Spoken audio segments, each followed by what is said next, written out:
Shabazz break it down with the proper perspective. So much controversy and a lot of deception. You don't know who's coming through with the light and reflection, and whose mouth is mumbling, trick knowledge deceptive. Shabazz break it down with the proper perspective. So much controversy and a lot of deception. You don't know who's coming through with the light and reflection, and whose mouth is mumbling, trick knowledge deceptive. Shabazz break it down with the proper perspective. Shabazz break it down with the proper perspective. Break it down with the proper perspective.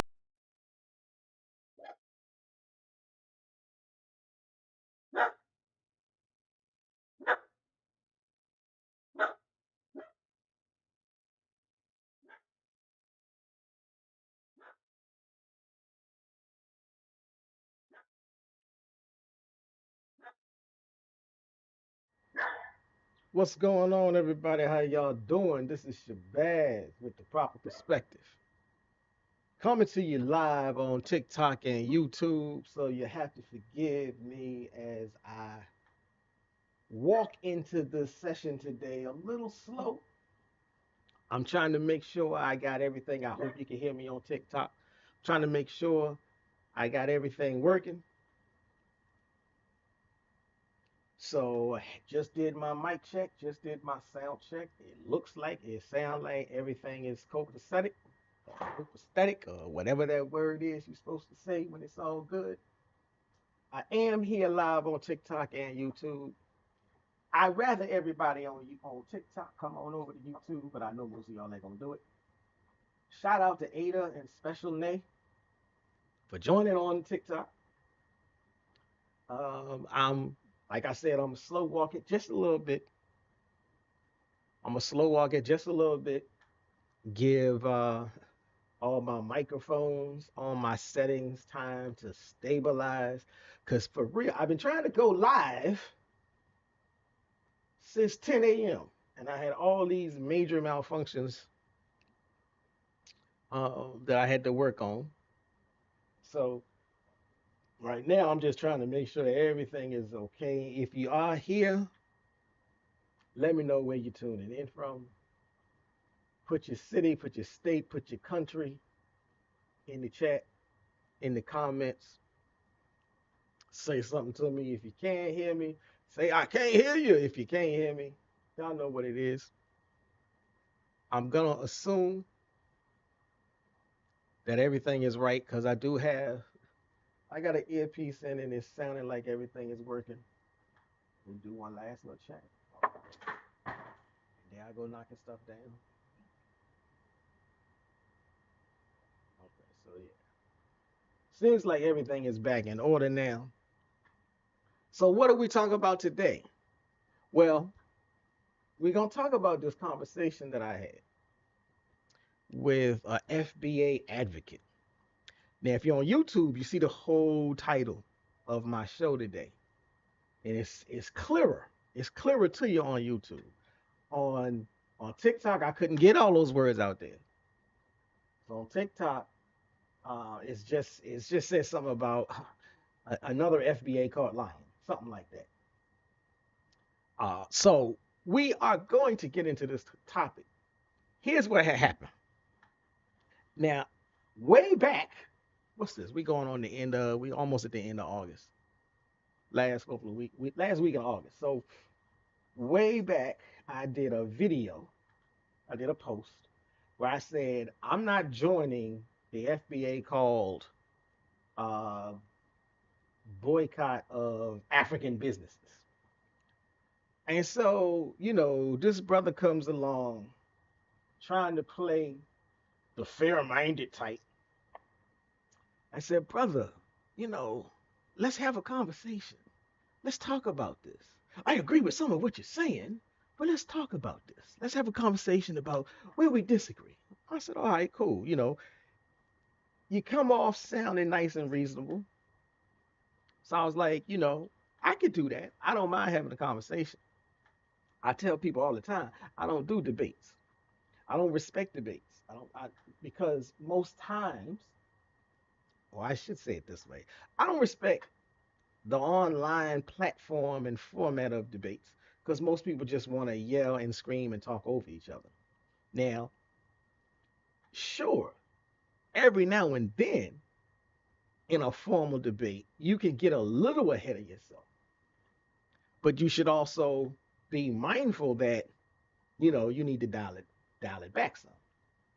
But I don't see that with debates. Most times people just get on debates and like if y'all watch the Amanda Seals Jubilee surrounded by 20 idiots, then you see a little bit of that. Like she held her ground and she tried to maintain a certain type of decorum and you had the idiots trying to talk over her. So that's why I don't do debates. But anyhow, so I agreed to have this conversation with this brother. Now, before we had the conversation, I went and looked at his profile, and I was like, okay, so I was wrong. He ain't as fair-minded as he tried to act. And I was like, well, probably you're probably better off not doing this. But hey, I try to take people for their word. If you come at me and say, look, I'm not trying to be on no hostile, I'm trying to actually have a conversation. All right, brother to brother, black man to black man, I want to believe you. So we have the conversation. And just as I suspected, he's out for the flim flam. But I walked through it and I'm like, hey, all for the algorithm. It's okay. And I was going to leave it just at that, even though all throughout the conversation, he kept trying to big up his britches. And so I was like, but you know something, I'm going to leave it alone because I had said that I think the best thing that can happen when it comes to this particular topic is that we agree to disagree and we agree to disengage. Because the cult like behavior of many FBA advocates, and I'm not saying all, I'm sure there is, by reason of mathematics, there has to be some level headed people who do believe in wrapping themselves up in the identity label of FBA. But for all of the hardcore staunch advocates that I encounter, their behavior matches cult. Their behavior matches COINTELPRO. So let's make the distinction. I'm not saying that they work for the federal government in the COINTEL program. But if you act like it, hey, maybe you're just auditioning. And I was still gonna leave it at that because it was just essentially a conversation. And then I find out he comes back for a second grab. And instead of leaving it alone, now he wants to cut up our conversation, clip up our conversation, and make it seem as though I'm saying something that I never said. I'm like, okay, now, see, we can have a spirited conversation, we can have a spirited debate, and we can clearly see that we differ in our views.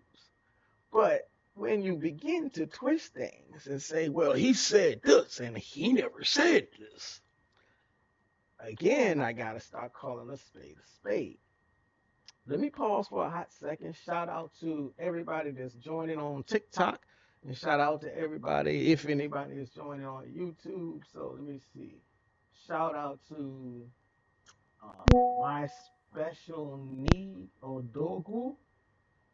Shout out to Ada and Special Nate. Shout out to One Word 68. Shout out to Brittany. Shout out to Annabelle Durham. Red Castillo. Thank you guys for tuning in. Again, I got to remind you, because I'm not just going to be talking, I'm going to be showing some stuff on the screen. And on TikTok, you can't see that. And lo and behold, I swear, every time I go live, people want to start calling me. So hold up a second. Let me see if I can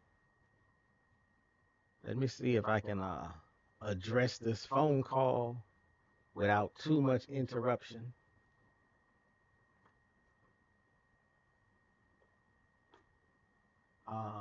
Hopefully, that'll be the only interruption that I have while I am live. Shout out to Silent. Let's see. So, like I said, I'm going live today just to set the record straight to some extent, to have a little pushback. I'm like, I don't mind people disagreeing with my interpretation. I do mind people disagreeing with the facts. Like, you cannot have an honest dialogue if a person simply says the sun is not yellow. That's a stupid example, but you get what I mean. The sky is not blue. Listen, you need to go off to your own little island and build your own little fantasy nation.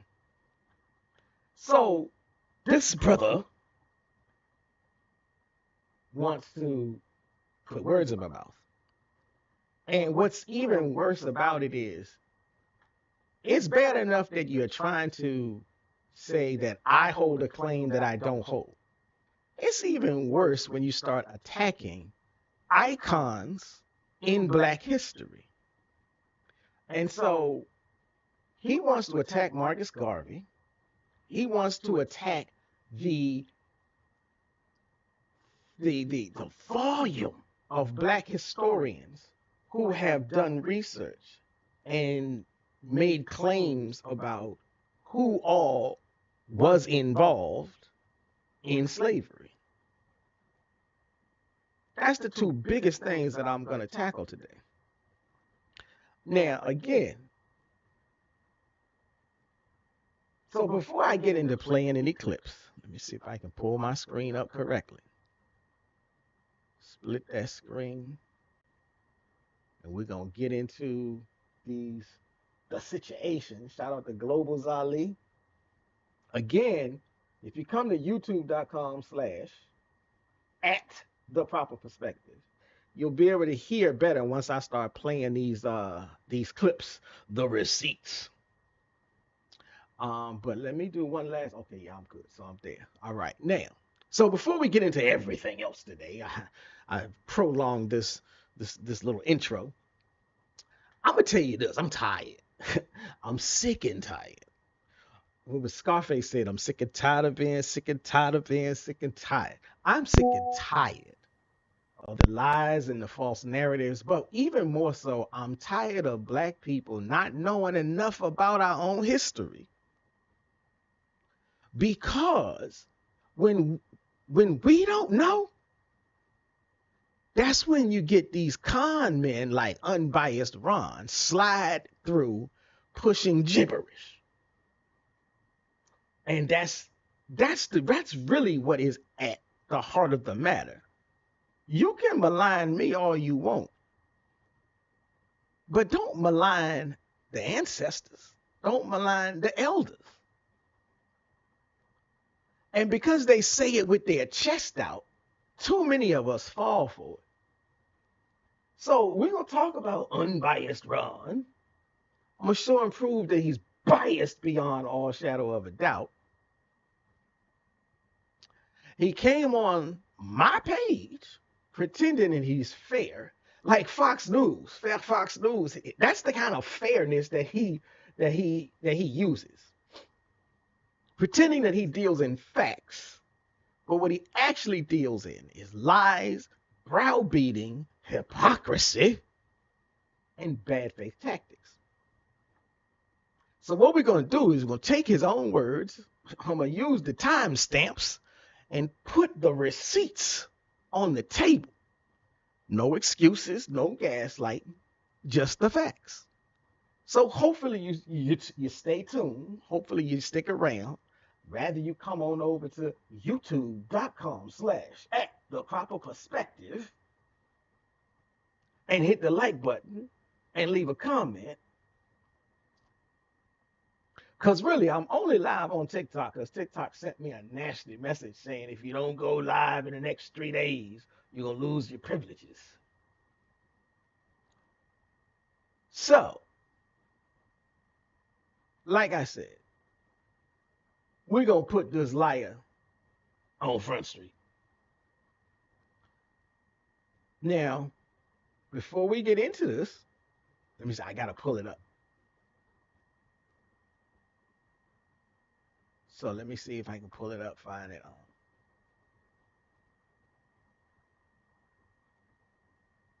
Here we go. Here we go. Let me see if we can hear it. If you can hear me, Okay. yeah.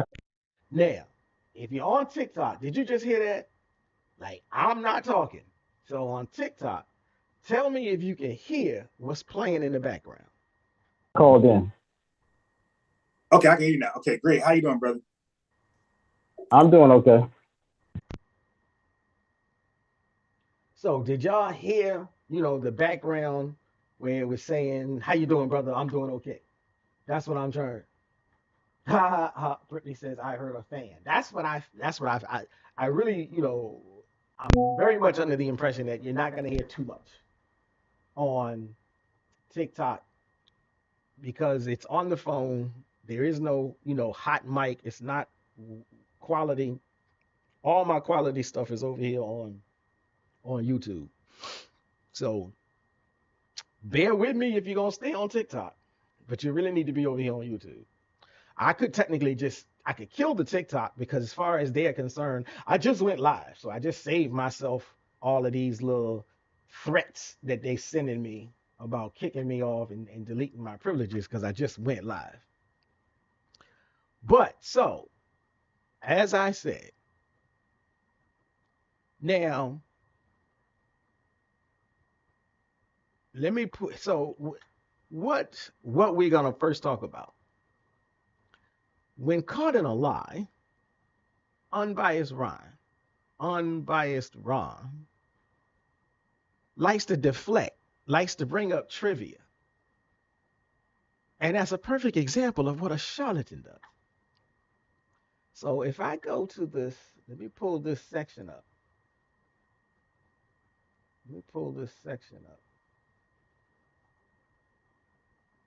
Let's see, bear with me for a hot second, please.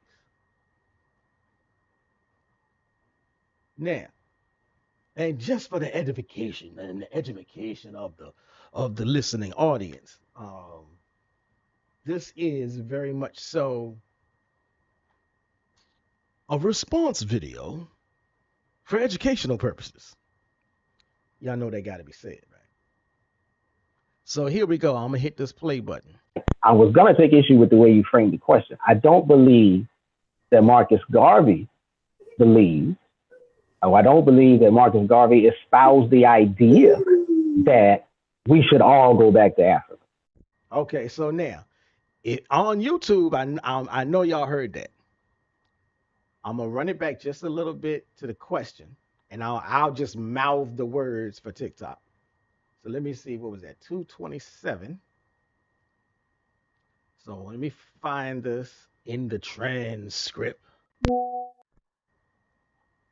227. So because what we're talking about is Marcus Garvey. And so he asked me, Are you a Pan-Africanist? Yes, I'm a Pan-Africanist. I believe I'm a Pan-Africanist. Do you believe in Pan-Africanist ideology? Or do you believe that we can stay here and still be Pan-African? And I'm like, okay, this is a good question. I'm a Pan-Africanist. That don't mean I'm a back to Africanist. Those are two separate movements. So let's just clarify that right now. You can be a Pan-Africanist and you can stay in America. You can believe in staying in America. You can believe in not leaving America and be a Pan-Africanist. You can be a Pan-Africanist and also believe in leaving America. And you can be a Pan-Africanist, believe in leaving America, and not go to Africa. You can be a Pan-Africanist and say, I want to move to England.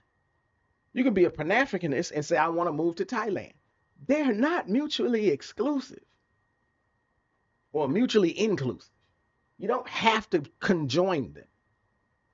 This is one of the misconceptions I hope I can at least address and at least clarify it in some people's minds. I know I'm not going to clarify anything in unbiased Ronnie Ron. But so, as I said, that's the nature of the conversation that we were having. And I said, I believe you can live wherever you want to on this planet and be a Pan-Africanist. And I said to him, I want to tell you, that's what a lot of people think. But just because that's the nature of what we think, that doesn't make it real. A lot of people think Martin Luther King was only about peace. But he was also about getting that money, getting the reparations check. But there's a lot of people that don't know this. So just because you have a certain impression about a person doesn't make that true. That's your impression.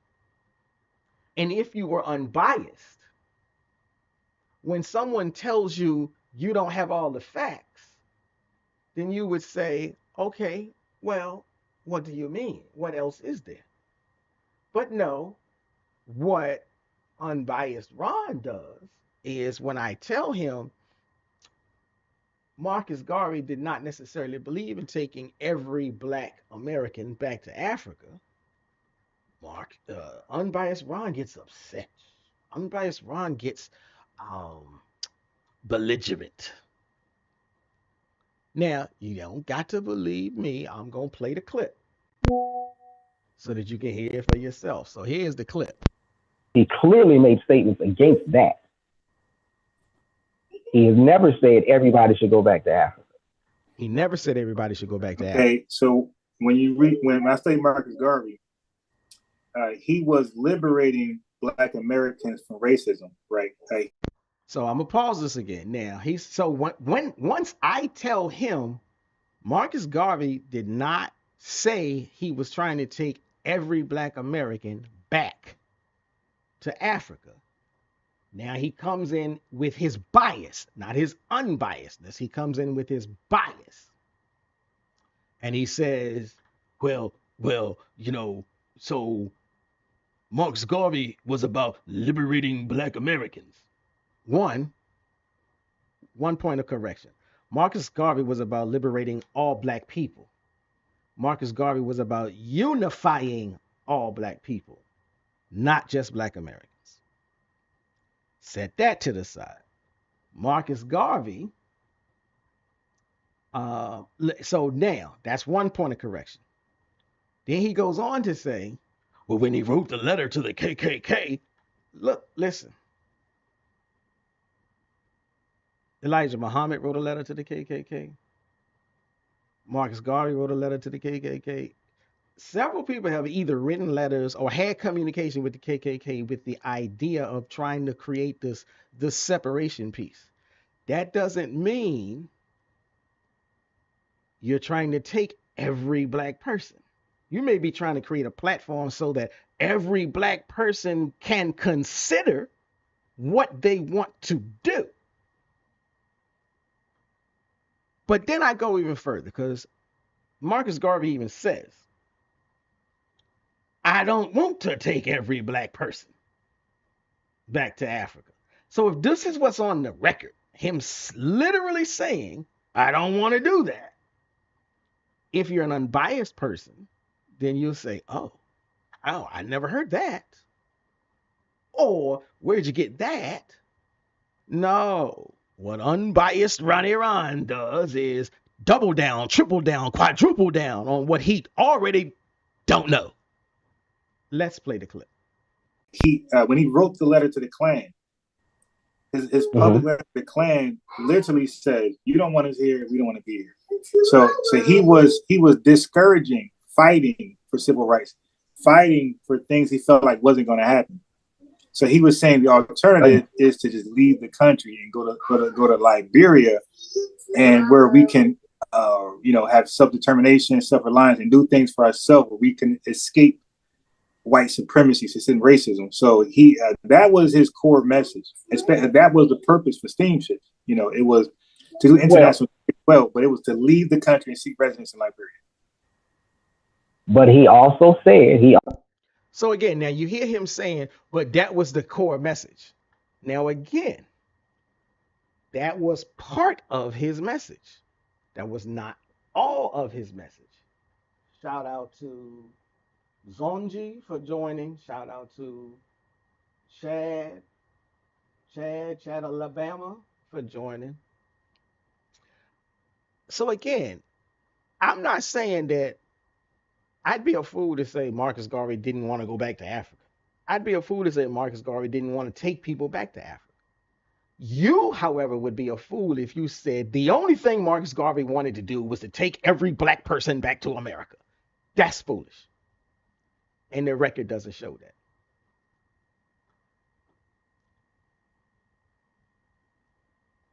So let me go ahead and play the rest of that clip.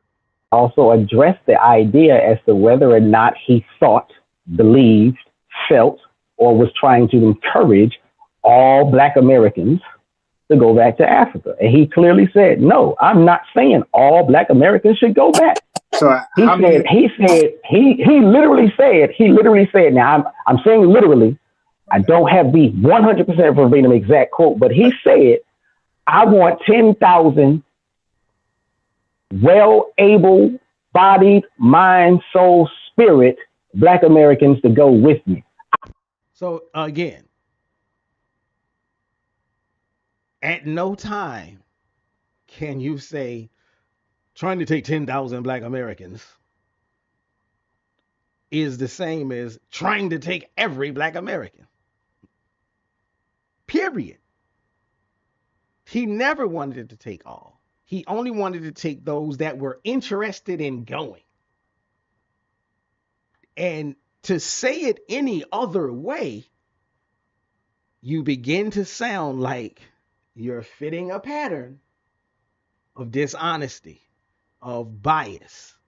And in the past, when we've caught people being willfully dishonest, because that's not just a simple misunderstanding. In the past, when we've caught people being willfully dishonest, we would later find out they were on somebody's payroll.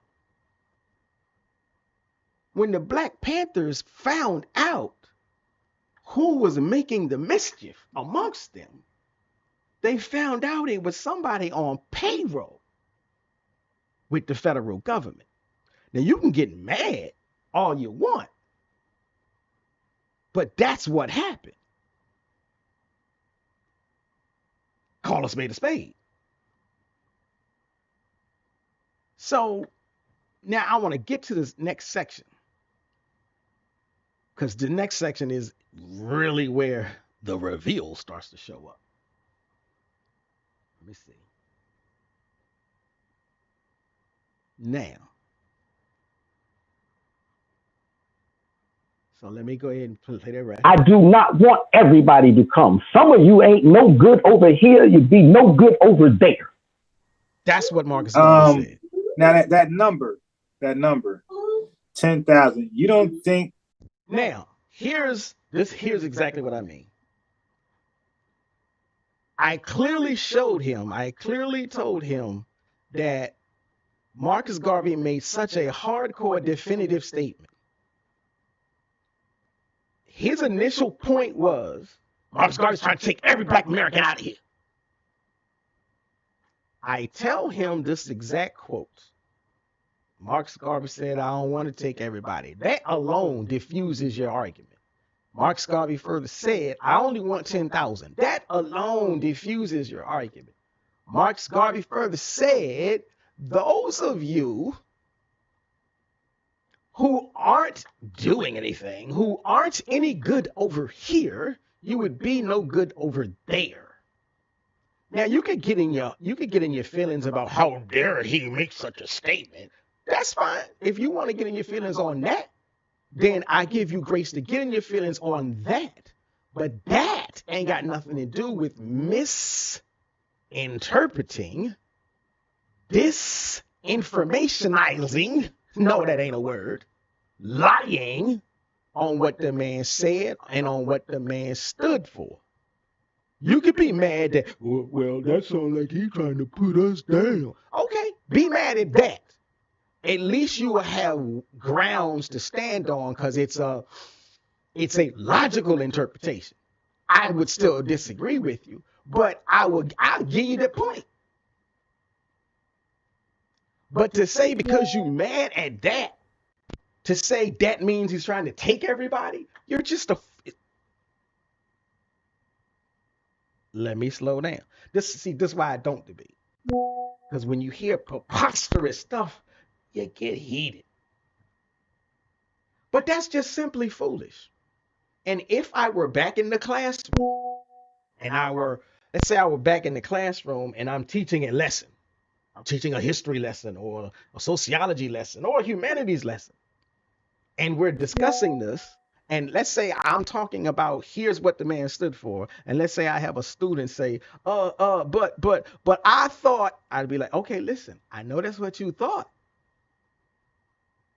But you have a duty and a responsibility to look at more than just what you thought. Now, I will openly tell anybody, I'm not a Garvey scholar. I have not spent years studying everything. And so again, that's why even in that conversation, I said to him, if you got some information that I could take a look at, I'd be more than willing to do it. And what does he do? He doesn't offer me a scholar. He doesn't offer me a book. He detracts. So as soon as I hit him with the quote, now he don't want to talk about taking everybody back. Now he want to talk about that 10,000 number. Well, that sounds like something that I heard connected to a conspiracy about the American Colonization Society. Goalpost moved. Why you want to do that?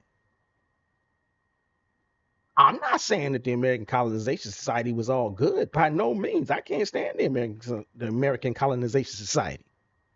What I'm saying is the American Colonization Society's bad deeds ain't necessarily connected to the topic at hand, the question at hand. Did Marcus Garvey try to take every Black American out of the country? Absolutely not. No, he didn't do it, and that ain't got nothing to do with the American Colonization Society. But if you're not unbiased, if you are biased, and if you're going to hold to your bias no matter what kind of facts somebody throw in your face, then you're going to do the FBA jigaboo dance. Let me get up out of here. I just lost that one. Let me go to something else.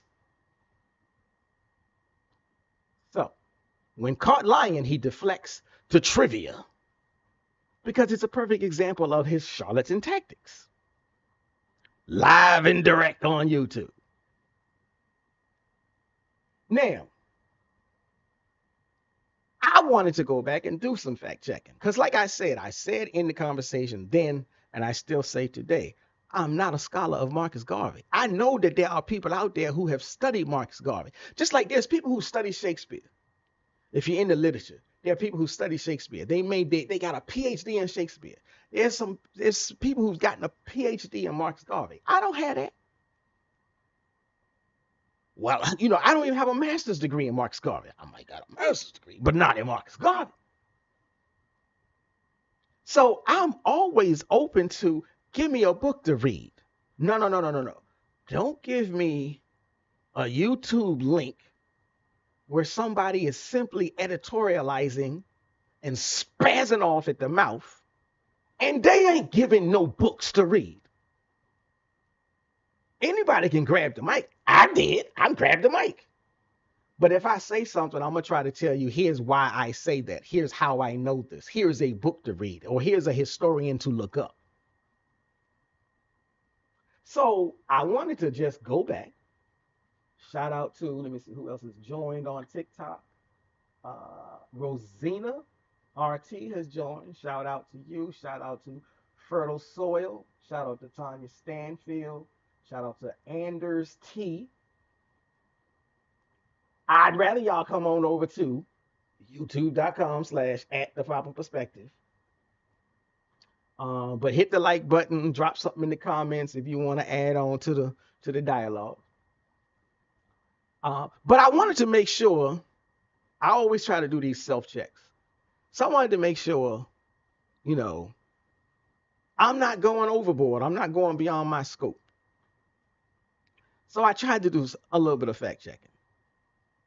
Now, I do have a tendency to think that a lot of this FBA stuff may have its origin source with the COINTELPRO, but okay.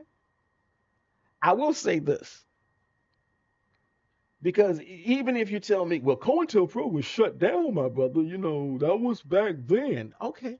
But let's just say this, COINTELPRO is real. It was real back then, and at the time where it was absolutely 100% active, guess what it was? Absolutely 100% clandestine. It's not like people knew that it was COINTELPRO. They found out after the fact. You know, they have even had CIA operatives who, once they retire and they out the life, they go back for a second grab at the money pot and they write a book revealing all the shiesty-ish that they did. And they tell you dates and times. And so when you read those books, you're like, oh, that was when people were saying it wasn't real. So he's confessing to stuff that people told the conspiracy theorists. That's not true. So I'm not saying COINTELPRO is active today. I'm not saying it ain't.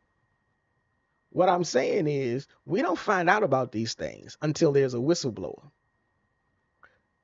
But if it walked like a duck and it quacked like a duck, then what the fuck can you call it? Assata Shakur was explicitly written about in all the COINTELPRO files. Okay, not all. Let's not use blanket generalizations. Assata Shakur was definitely part of the targeted project inside the realm of COINTELPRO activities. And so you can draw a pattern between what they did to the Black Panthers and why they were doing it to the Black Panthers. You can draw a pattern between that and what they did to Marcus Garvey and why they were doing it to Marcus Garvey. And when you do that, when you look into that information, when you know that information, it's very easy to sit back and be like, oh, puzzle piece, they start fitting together.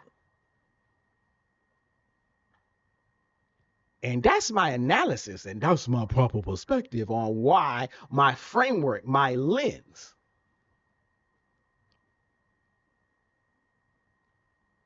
So the last thing that I want to say about Marcus Garvey, at least right now, because that's the other thing about this guy's approach, it's just so very coincidental that after all this time, J. Edgar Hoover said he wanted to do anything and everything to make sure two things never happen. He wanted to make sure there would never be the rise of a Black Messiah, what he called a figure in the Black community who would inspire mass unification inside the confines of the United States and outside the confines of the United States. And he went further to say, under no circumstances should any group, not even just a Messiah type individual, but there should never be an opportunity for any organizing group of Black Americans to make organizing contact with African groups who are trying to organize. Because if organizing Blacks See, J. Edgar Hoover, he didn't care about the dancing jigaboo blacks. He didn't care about the bum blacks. He didn't care about the pimps and the hoes in the streets. He cared about the organizing blacks, because that's where the leadership and the power comes from. He said, never let the organizing blacks in America hook up with the organizing blacks on the continent, or in the Caribbean, or in England, or in Canada. We don't want these groups to get connected. Ain't it a coincidence that now that we live in this digital age, ain't it a coincidence that now we can maneuver around within 10 hours and be in the face of a continental black? We can get to the Caribbean in 3 hours. We can make pacts, we can make agreements, we can draw up business plans. And now all of a sudden there's this new group in the mix. And they're all saying, we don't want to go nowhere. We want to stay right here with Uncle Sam. We want to be proud of our Uncle Samage lineage.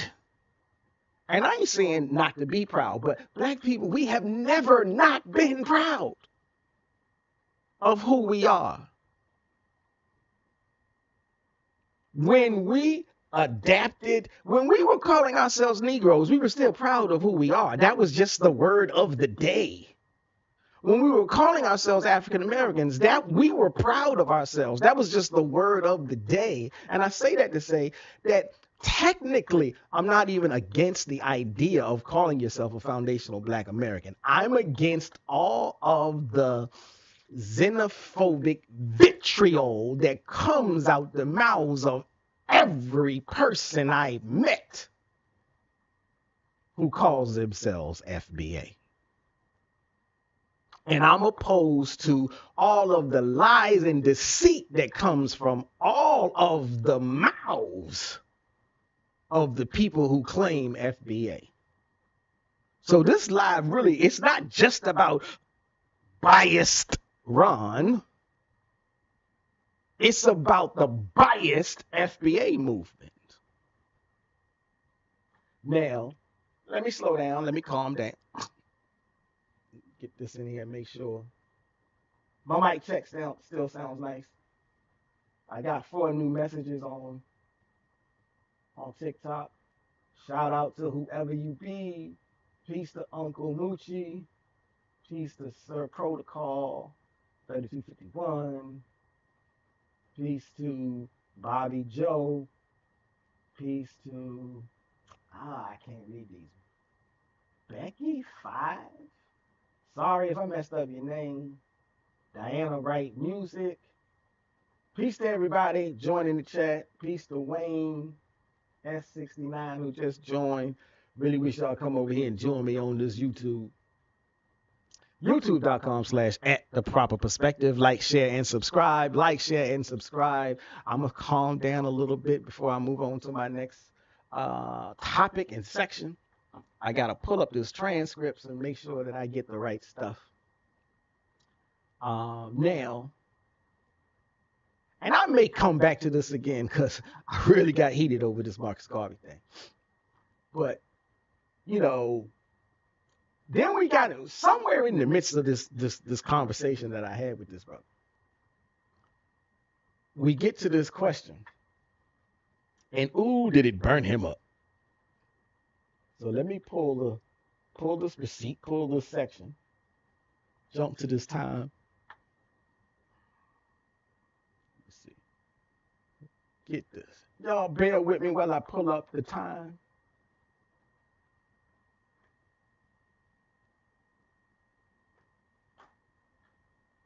Okay, so here we go. Y'all check this out.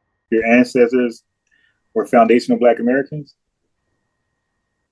So one of the things he asked me, and this, again, this segues into a larger conversation. He asked me, do you accept that your ancestors were foundational Black Americans? Now, you know, if I really feel like this is coming from an unbiased person, that's an easy question to answer.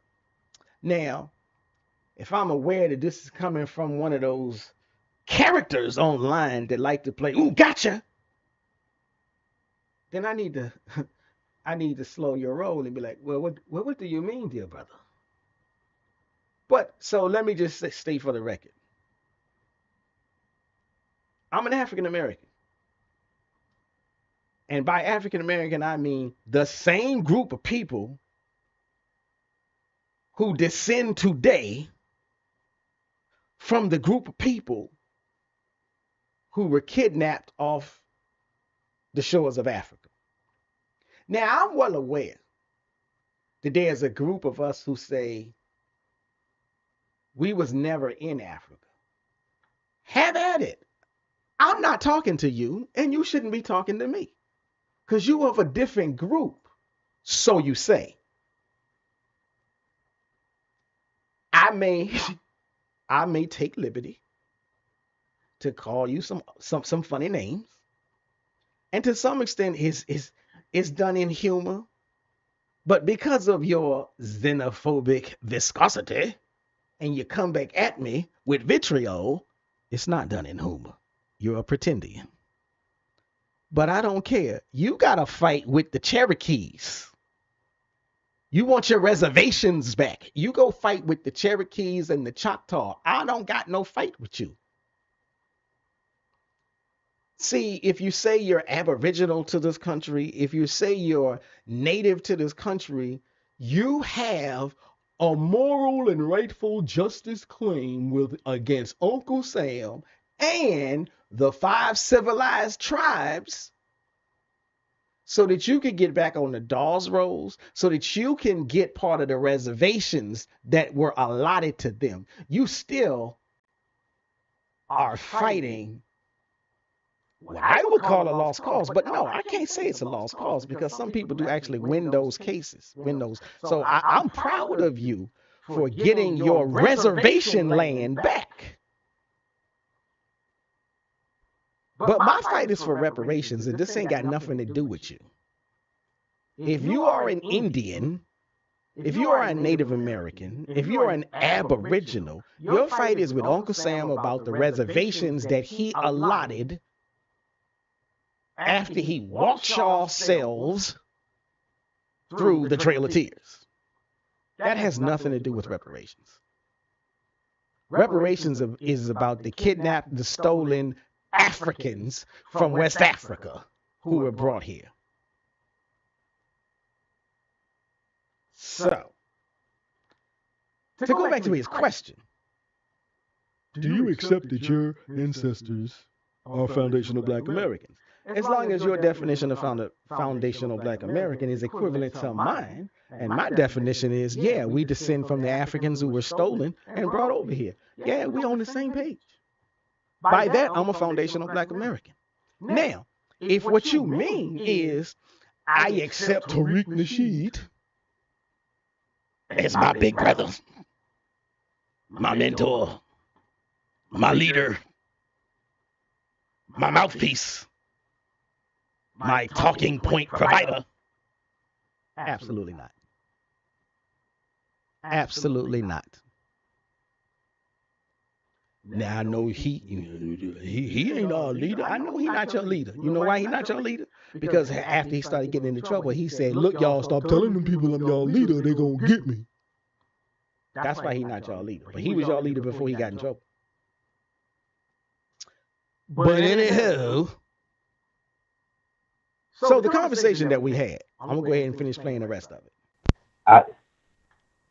As long as you're just sticking to that label to identify people who have been here because of the transatlantic slave trade, who were kidnapped from Africa, put in the chains, put on the boats, and brought over here, yes. Okay, can I ask you that? Who kidnapped them from Africa? Say it again. Who kidnapped Africans from Africa? Yeah. Now again, I'm pausing for a couple of reasons. Number one, I want to make a couple of points, but also because this is a response video and I need to make sure I don't get tagged by YouTube. He asked the question, and for the most part, I answer in the affirmative. I can recognize the idea and the concept of me being a foundational Black American. I was born in this country. Uncle Sam is giving me my driver's license, my passport, so on and so forth, my birth certificate, and so and the whole nine. So then he says, well, who kidnapped? See, he thinks, first off, he wanted to try and, put me in this corner of, because there is another philosophical movement amongst some pro-Black, amongst some Afrocentric, amongst some Pan-Africanists, where we would say we rather prefer the term, I'm an African in America. There are some that say we rather prefer the term, I'm an Americanized African or an American African. The idea is, first and foremost, all of these labels are fluid. And we pick our terms based on what is most comfortable. And so again, let me stress, I ain't mad at nobody that says, I'd rather be called a Black American. I ain't mad at you just because you'd rather be called a foundational Black American. My beef is not about the label. And as long as you keep that in your head, in your mind, we cool. We ace boom. You my brother, you my sister, you my homie, whatever. But reciprocity is always going to have to be on the table. You have every right to call yourself a foundational Black American. When you address me, just know and recognize, I'm going to choose the label African. I'm going to choose the label African American. I'm going to choose the label Black African American. I might even go so far as to say I am an African descendant of slavery in the U.S. And so however you want to anachronize that, Adosia. I'm not Ados. I might be Adosia. But I hope you get my drift. So, I say all of that to say, he wants to try to pigeonhole me into something, and he can't. And because he can't, he keeps dancing and trying to move the goalposts. So since I gave him an affirmative answer, a non-hate-filled answer, I'm not anti the label FBA. Now he wants to bring up another conversation rather than say, okay, I didn't know that that's how you felt. Rather than say, okay, well, I appreciate that nuance. Nah, see, that's what an unbiased person says. If you're unbiased, then when you hear something that aligns with you, even though you thought that that person was not aligned with you, you give space to the alignment. But if you're biased and you realize, oh shit, I didn't catch him. No gotcha moment. Next topic. And so what does he do? He jumps. Bouncy. He jumps. So here we go. Listen to the move. Watch that beautiful goalpost move, ladies and gentlemen. There were some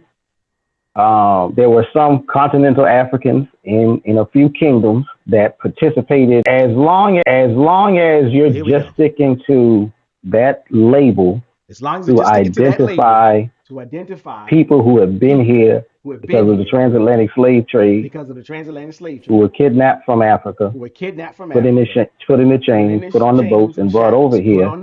Yes. Okay, can I ask you that? Who kidnapped them from Africa? And so he says, well, who kidnapped Africans from Africa? Who kidnapped Africans from Africa? Here we go. There were some continental Africans in a few kingdoms that participated in the kidnapping process, but everybody was thrown onto boats built by white people Everybody was shipped overseas, both manned by Europeans, sold on auction blocks, 99% of which were managed by the white people that came over here. So again, let me pause. You hear what I said. And just in case you didn't, I'm going to have to replay it because, again, I'm on YouTube and TikTok. I'm on youtube.com/@theproperperspective. Come on over, hit the like button, hit the share button, subscribe, and make some comments.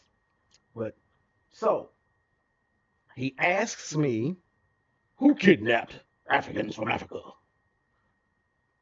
and I honestly say, now again, I'm going to tell you, I never claimed to be a historical scholar. I never claimed to be a full-bred scholar or historian. Now, I ain't new to this. I ain't fresh off the boat with this. I'm an old man, and I'm proud to be an old man. I've been studying for quite a long time.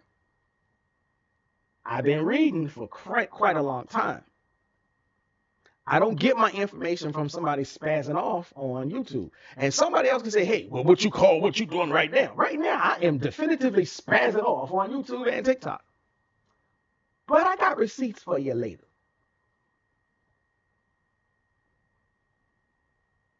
So anyhow, as I was saying, yes,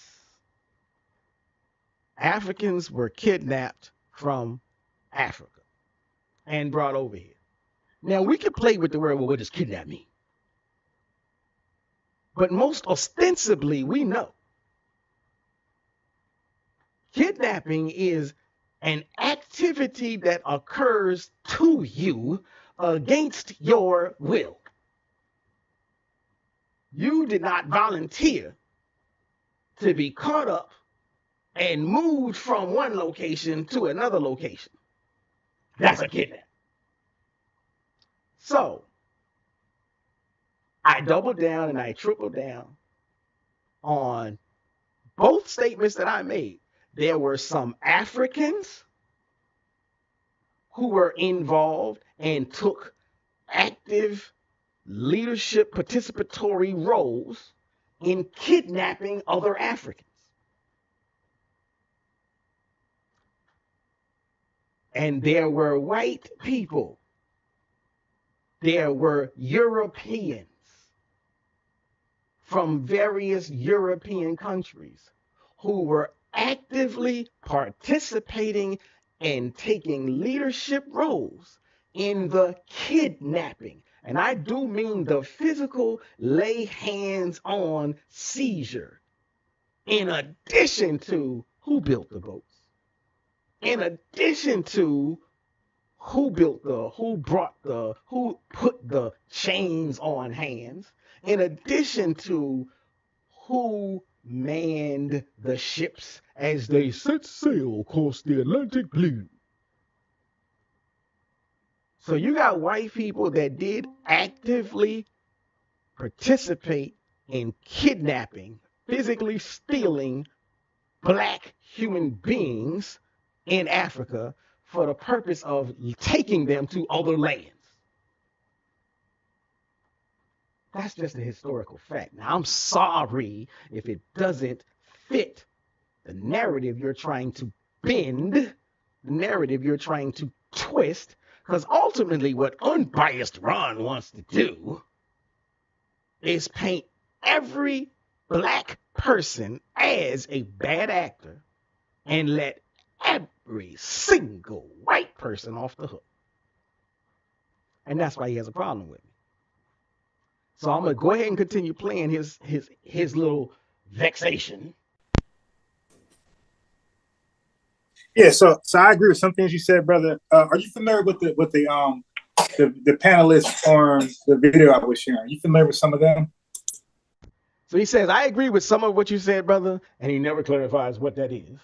Because why? He's more interested in trying to move the goalpost again.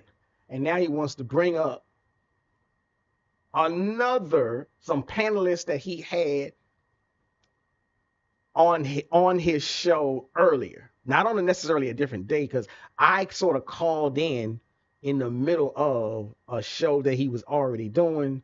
And if y'all familiar, he was doing a review of Dr. Mayat, who has a powerful YouTube program. If you haven't heard of her, check it out. But I said, okay, yeah, I'm a little bit familiar with her. I'm familiar with some of them. I didn't catch your live like from the beginning. When I tuned in, I think I saw Dr. Mayat on screen. So I'm a little bit familiar with her. Okay, yeah. So she's gonna come on.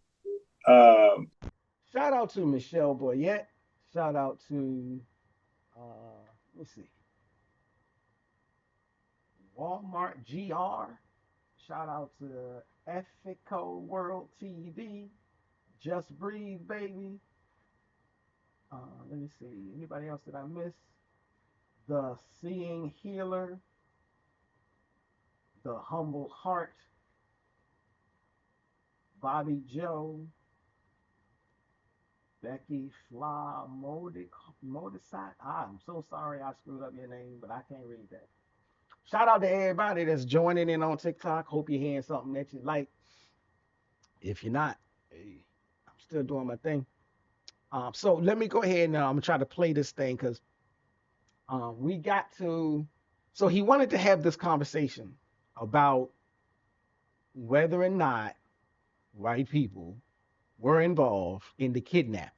Now, see, I'm not gonna be like him. I'm not saying that he was trying to disavow any white participation.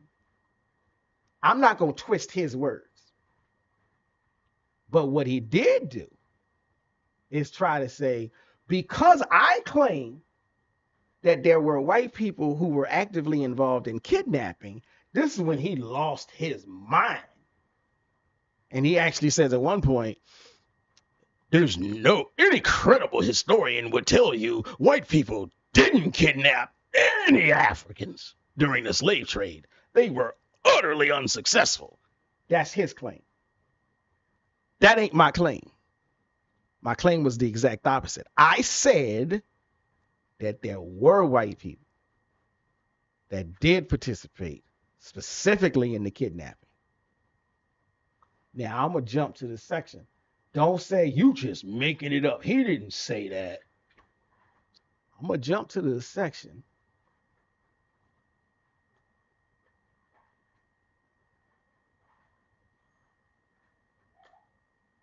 And let me see if I can play this. In this world that would remotely suggest that Europeans kidnapped. The boats built by white people. Everybody was shipped overseas. Boats manned by Europeans, sold on auction blocks, 99% of which were managed by the white people that came over here. Yeah, so I agree with some things you said, brother. Are you familiar with the panelists on the video I was sharing? Are you familiar with some of them? I'm familiar with some of them. I didn't catch your live like from the beginning. When I tuned in, I think I saw Dr. Mayat on screen. So I'm a little bit familiar with her. Okay, yeah. So she's gonna come on sometime this next week on the panel, and we're gonna talk about some things that she's, some things she believes in and don't believe in. But I only said that to say this, brother. There is no credible research in this world that would remotely suggest that Europeans kidnapped a significant amount of Africans, brother. So let's see. He says, brother, there is no credible research or historian. So let me play it back. I'm familiar with some of them. In this world that would remotely suggest that Europeans kidnapped a significant amount of Africans, brother. The research says this. The research says in the early 1400s, Europeans tried to do that, and they were utterly unsuccessful. They said. So again, because I like to call myself the proper perspective, because I do my best to be fair with people. So maybe we're dancing around an issue that we don't have to dance around. He says there is no credible research in this world that will remotely suggest that Europeans kidnapped a significant amount of Africans. Now, wait a second. Could it be that we're just saying two different things? I didn't say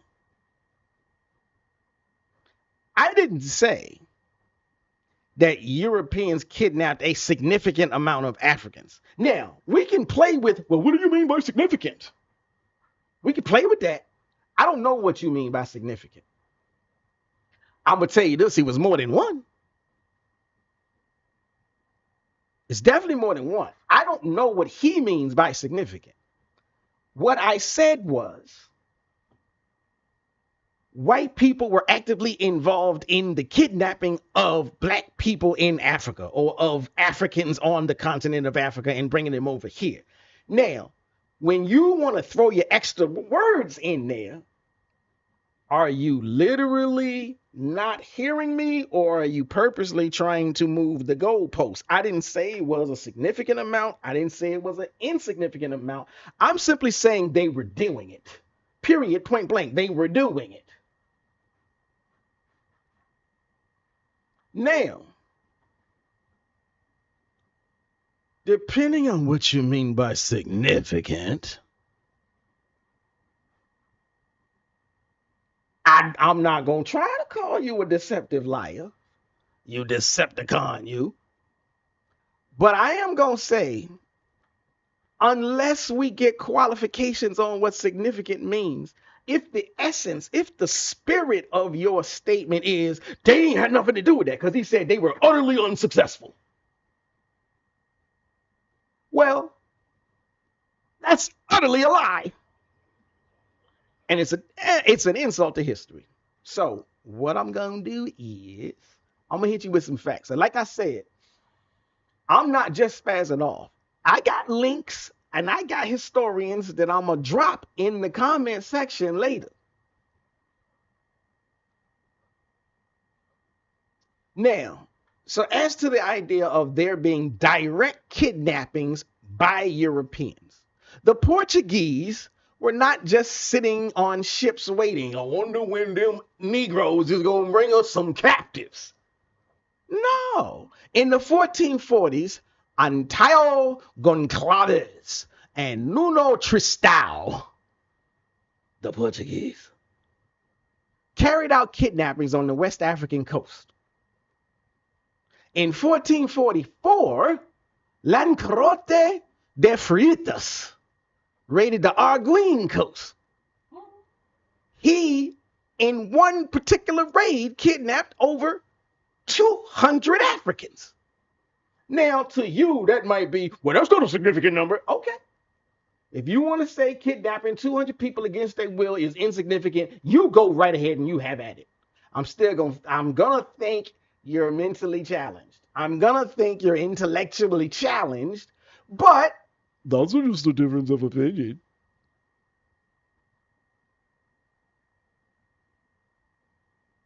Now, if you don't believe me, like I said, here come a receipt. You can look up Gomez Yanez de Zurara. Gomez Yanez de Zurara. Now, if I could put it on the screen so you could see it. Let me see if I can put it on the screen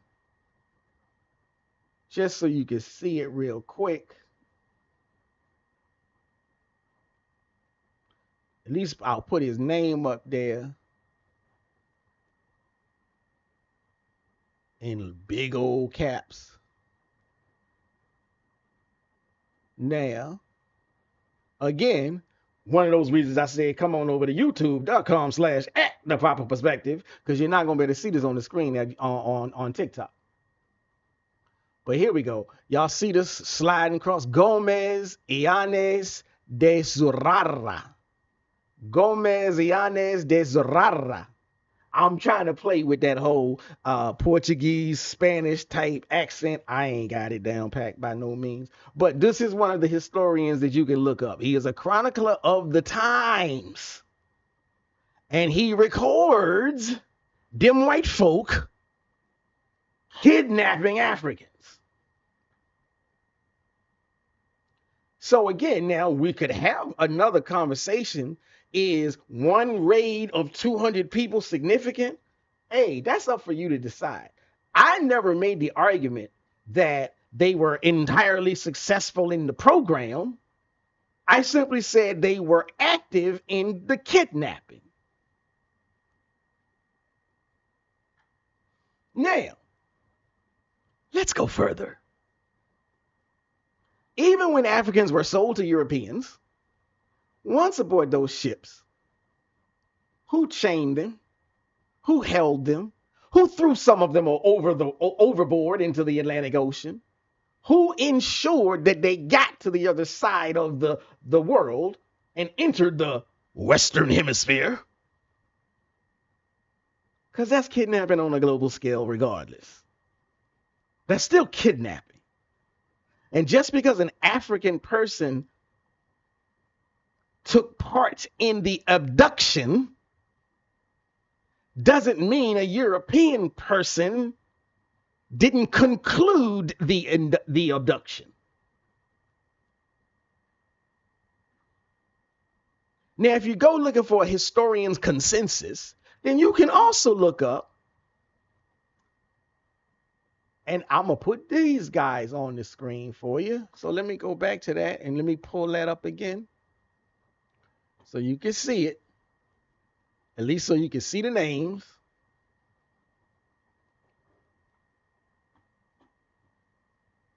So here we go. All right, now here we go.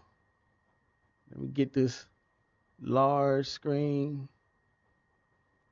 So just so you can see these names, here they go. We got David Eltis. There's a historian that you can look up. You can look up David Eltis. You can look up David Richardson. You can look up John Thornton. You can look up Paul Lovejoy. All of these are historians, credible historians. He said there's no credible historian. Here goes some. And they all document European kidnappings. Europeans taking active role in the raid. Europeans taking active role in coercion. They weren't just sitting on the boats watching the tide go away until an African brought a captive. No. They got their hands dirty. Now, that was the 1400s. Now, we can jump to the 1500s. And no credible historian will tell you John Hawkins didn't get his hands dirty in the 1560s. Matter of fact, he was England's first slave trader, or so the record goes. And his men raided Sierra Leone, or the area that soon later became known as Sierra Leone. His men burned towns. His men kidnapped villagers. But he wants to say no credible historian. You can find that anywhere. And that's in the 1500s when England joined. So before England joined, you had Portugal, you had Spain, and you had Italy all doing the dirt. And not just them. even when you get up into the 1800s, even after countries started outlawing this human trafficking fiasco called the Mafia, in 1839, the Africans aboard the Spanish ship La Amistad were kidnapped illegally in where? Sierra Leone. Europeans and Americans were still in the kidnapping business. Now, again, maybe we want to do the dance. Did they put their hands on them while they were on the continent? Okay, I didn't do that much digging. Because my point is not they were utterly unsuccessful. My point was they were utterly active in the kidnappings. Either at the very instant beginning of an abduction or somewhere in the middle of the abduction or on the back end at the end result, the final destination of the abduction. White people were involved. And I specifically double and triple and quadruple down on the fact that they were at the onset physically involved in putting their hands on Africans to kidnap them. So when Ron says, no credible historian, what he really means is, I didn't do that reading. I ain't never heard of that. And that doesn't fit the talking points that Tariq gave me. This is not a slip up. Because again, if he was unbiased, he would have said, brother, who are those historians? He didn't say, brother, who are those historians? He didn't say, brother, I haven't heard of that. Where did you get that from? He said, brother, you're wrong.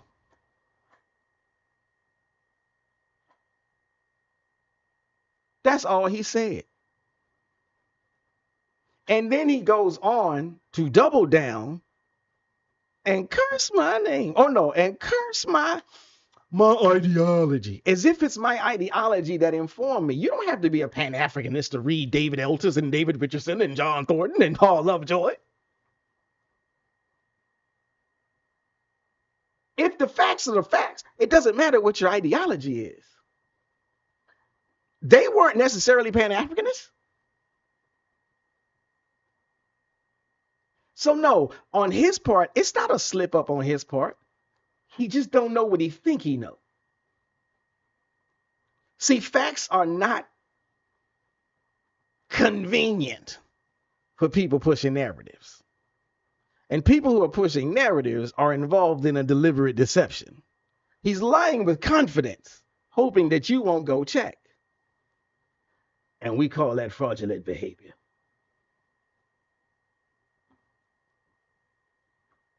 So I'm going to pause for a second. Let me get this stuff off the screen. See if I can go back to, I may even come back to the full screen. Okay, so now I'm back on the full screen. Now, so let me say shout out to Farida Chuti. Shout out to, is it Isla or Lila? Shout out to Dina Babe or Dina Babe. Iconija. Salu for you. Beatrice John. Pace today. Shout out to everybody. Hope you learned something. History. What did Malcolm X say? I can't remember the exact quote, but Malcolm X said, you know, history is the pursuit that best rewards the student. Something like that.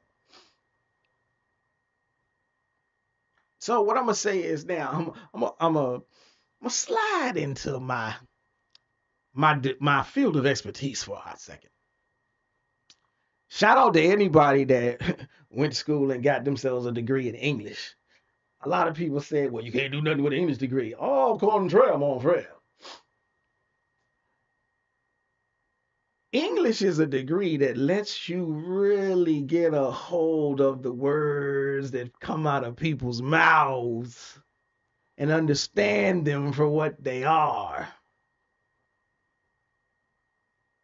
The effect of his words is confusion, distortion, disconnection from reality and history. And what we call that is deceptive rhetoric. What we call that is narrative pushing. And so, now I'm going to go further with this. I gave you the names of historians that you can go look up. But I'm not going to go through all of them, but I'm going to do you one better. Because remember I said Zurara was a chronicler in the 1400s. So let's talk about these coastal raids. From Gomez Yanes de Zurara, chronicler of the Portuguese expeditions, as he describes the raid at Arguin. Now, if you don't know, Arguin is in Mauritania. And there's a reason I want to use Mauritania. Now, if you don't know, because I know somebody going to be like, Mauritania? That's not sub-Saharan Africa. He ain't even talking about the same group of people. You should know better than to challenge me like that. But anyhow, I'm going to use Mauritania for a reason, because I'm going to pull in another group of folk. But in one of the journals or the texts, yeah, I'm going to lean back into my English degree. Let's just call it a text. It is written, and I quote, "And at last, they took captive of those Moors, what with men, women, and children, 165, besides those that perished and were killed." Now you can find this quote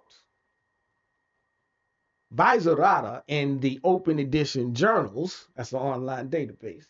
Like I said, the link will be provided for you at the end of the conversation. Why am I using this quote? A couple of things that stick out to me. Again, this is one raid. It's separate from the raid where the number total 200. So this is another raid where they got 165 Africans.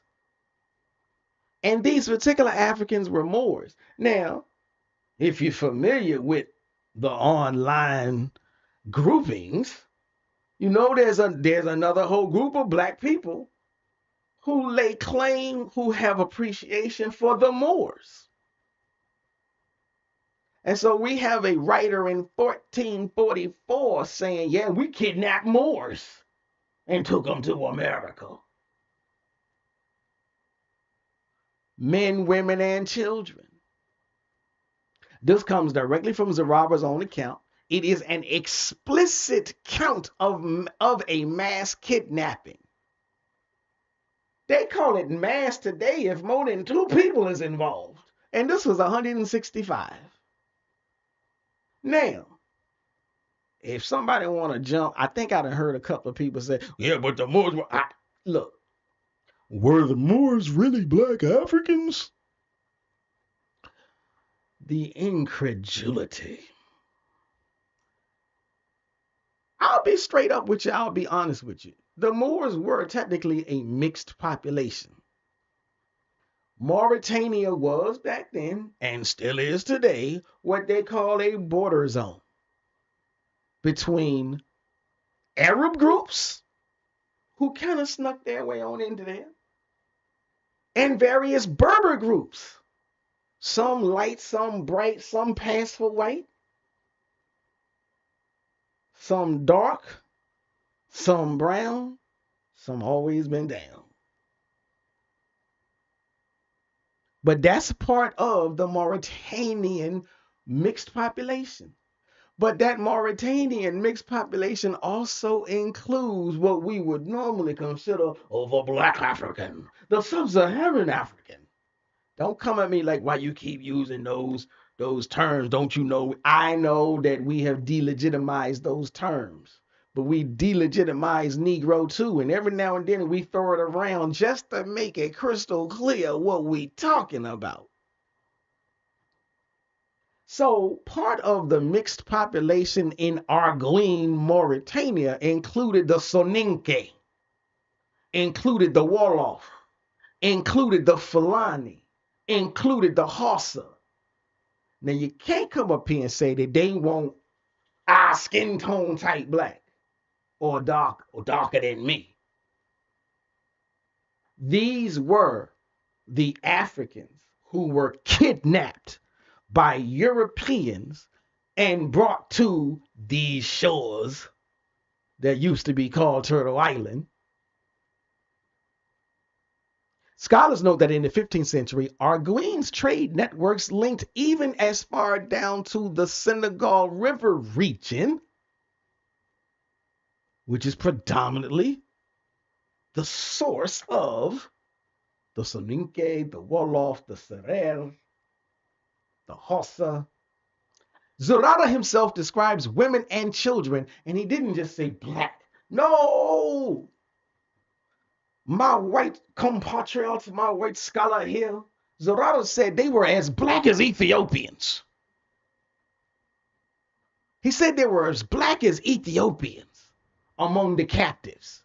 So whether you pin them to the Wolof or you pin them to the Berbers, whether you pin them to the Soninke or Fulani, or you pin them to the Arabs, because they were black Arabs, he said they looked like the Ethiopians. Now what you gonna do? Come here and tell me, well, really, actually, there were some white Ethiopians, you just don't know about it. Unbiased idiocy. Zurara himself, like I said, describes women and children as black as Ethiopians among the captives. This is direct phrasing from the Chronicle. Y'all want them receipts, right? From the Chronicle of the discovery and conquest of Guinea. Of who? Guinea. It don't get no sub-Saharan, no more sub-Saharan than that.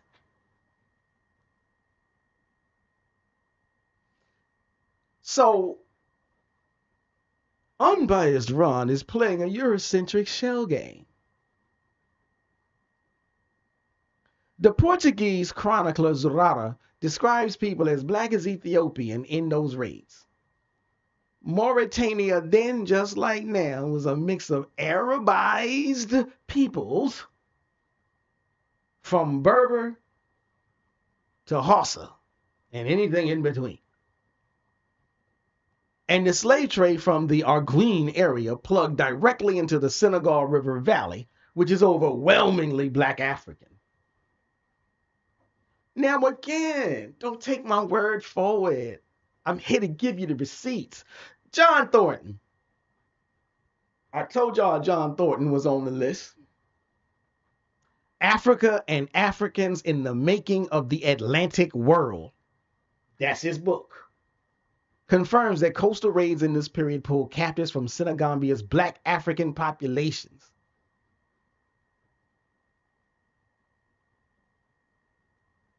So we got John Thornton, we got Zurara, we got Lovejoy, so on and so forth. Now there's another source on academia, another database.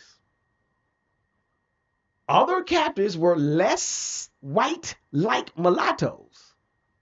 Others again were as black as Ethiops. Again, these are the quotes. What are these quotes for? These quotes just simply show white people kidnapping black people from the continent of Africa.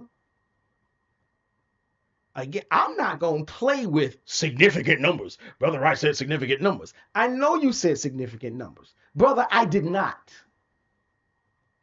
The question was, do you believe Africans were kidnapped from Africa? Yes, I believe Africans were kidnapped from Africa. Do you believe white people could do that? Yeah, brother, white people didn't have any army strong enough to do that back then. Brother, you're wrong. White people had powerful armies back then. White people had an active role in the slave trade. This doesn't mean that no black Africans had a role. It simply means there was combination. The same way I theorize that the FBA movement is working in cahoots with Uncle Sam's COINTELPRO type scenarios, there were conspirators on the continent working with white folk. Y'all descend from each other. So, I'm going to go further. I need to go further. Yeah, let's hit up this section right here. Because he wanted to tell me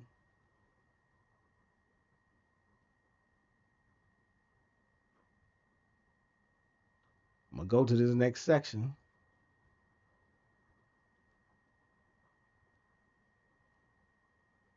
I'm going to try to go to this next section.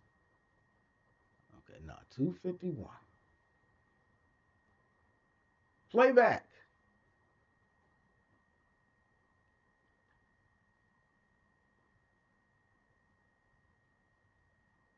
Trying to get to this.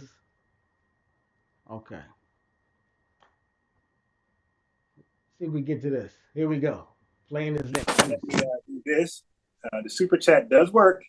Peace, Passport King, April Jews, Proper Perspective. Nah, bro, I don't hate you. I just we got to end the live at some point. Now again, this is a very interesting part because he said, well, I don't hate you, but we got to end the live at some point. Now, if you do happen to go on over there and you want to get that fool some views, have at it. I ain't mad at you because you probably feel the same way he do. But just know this. As he begins this new little angle on his approach, know that he turned off my mic so I can't say nothing. Keep that in mind. Here he go. And you start to be a little belligerent, got me out of character, and you're lying. And I got to call you out. I'm sorry about that, but I got to call you out. So again, he says I'm belligerent because I said, wait a minute. I said, wait a minute. White people did do some kidnappings. You're being belligerent. You sound like you're scared. And because I said, hold up now. But hold on. I'm going to let it play. You can listen. So I'm going to end this live shortly. I'm going to end this live. Yeah, then make you don't it end the live. White folks just came in. They hate white folks so much, and they act like they're so powerless. But they go to Africa. The white people family did not have a strong army in the 1400s. So here we go. So again, one, mischaracterization of the argument. This is a standard tactic of a charlatan. This is a standard tactic of a Decepticon, a deceptive individual. I didn't say what he said I said. So let me go back. Let me pull up this transcript. And he says,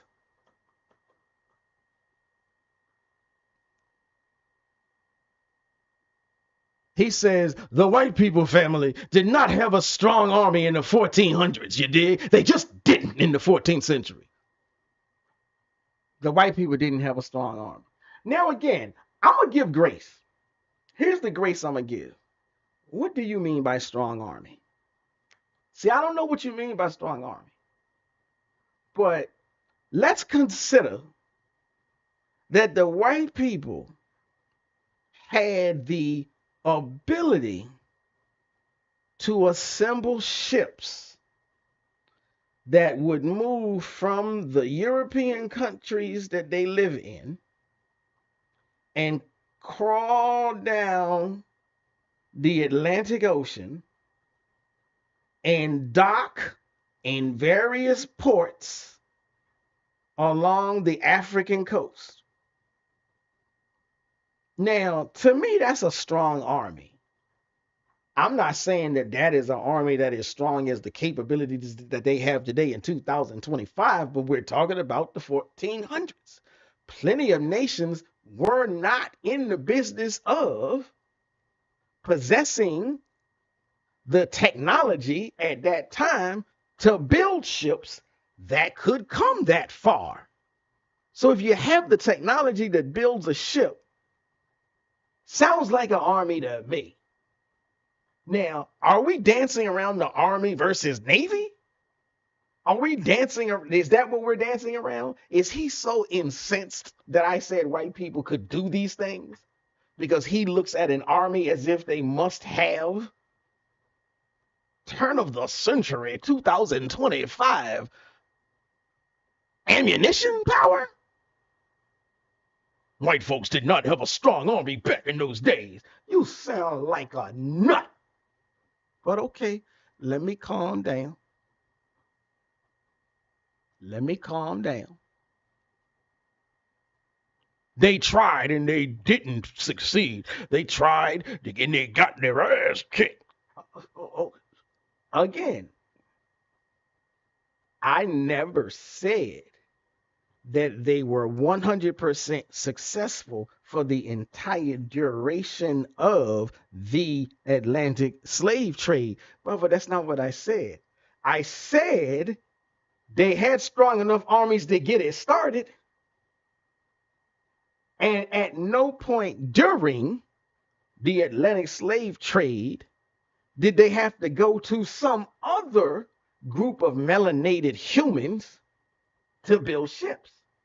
They built ships in the white countries. They didn't go down to India and say, give us a ship that can sail the 7 seas. They already had them. That's a strong army. Now, if you want a few more receipts,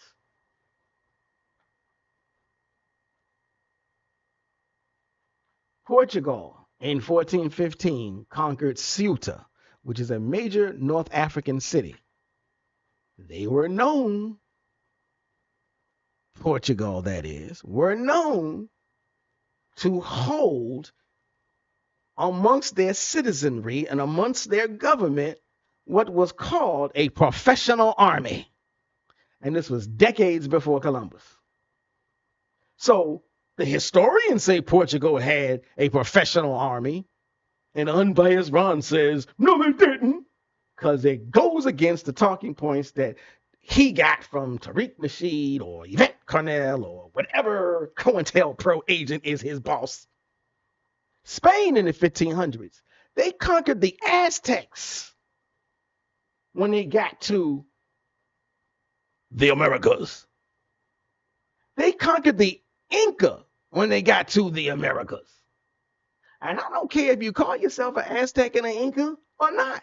If you do, that's you. Like I said, you little pretendians. But at the end of the day, you were defeated by a strong white army. So aside from Portugal having a strong army, Spain had a strong army. They used steel, they used cavalry, they used cannons, and they formed alliances. That ain't weak. That's power. And he all up in his feelings. The Dutch had an army. The Brits had an army in the 1600s. They controlled the oceans with the strongest navies in the world at that time. Now, yes, now moving on to the other centuries, and he literally said 1400s, but I said 1400s too. Portugal was the boss. In the 1400s, Portugal was the big dog on the block, the same way America either is or thinks it is on the block today. And then in the late 1700s, there was little short boy Napoleon with the strongest army until he met Toussaint L'Ouverture and Dessalines. But all them white people had strong armies back then. That's just all there is to it. And for him to get in his feelings, turn off my mic, and go on this little tirade about white people didn't have no strong armies, I'm so sorry this hurts, that this counters the narrative that you were commissioned to push.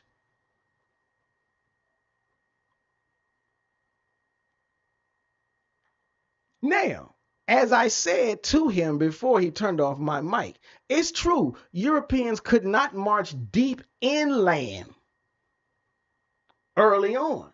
They had to stay on the coast. The fact that they had to stay on the coast doesn't mean they didn't have a strong army. It might mean they didn't have a strong infantry. It might mean that they weren't prepared to weather the storm of forestry. And that, to some extent, holds even on up to the day, because when the U.S. entered Vietnam, they then got they kicked because they couldn't deal with the terrain. When they entered Afghanistan, they almost got they kicked because they couldn't deal with the terrain. When these white armies can stay on the coast and manage, they do well. When they have to go inland, they start to falter. So they begin to set up networks. They begin to work with people and commission people in the group to start working against the rest of them. Sound like COINTELPRO to me, but okay. But that's why Europeans hugged the coast. But make no mistake, they had ships, they had cannons, they had firearms, and they had them in abundance of whoever they encountered with the idea of overtaking. So when Ron, I can't keep calling him unbiased when he shows his bias every step of the way. When Ron says they didn't have strong armies, that's not education, my people. That's revisionism. He wants to downplay European power so he can twist the story. Once again, may the real fraudulent please stand up. Now, I could go further.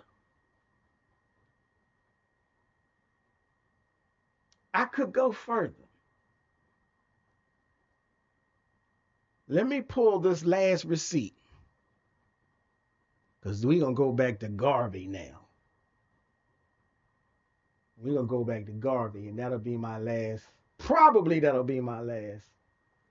Jump to a specific time.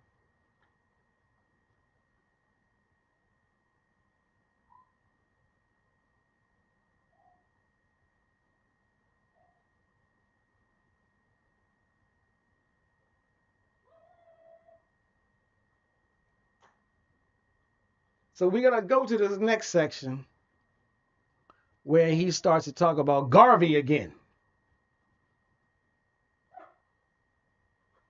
And we're going to pull this up. 241, ladies and gentlemen. 241.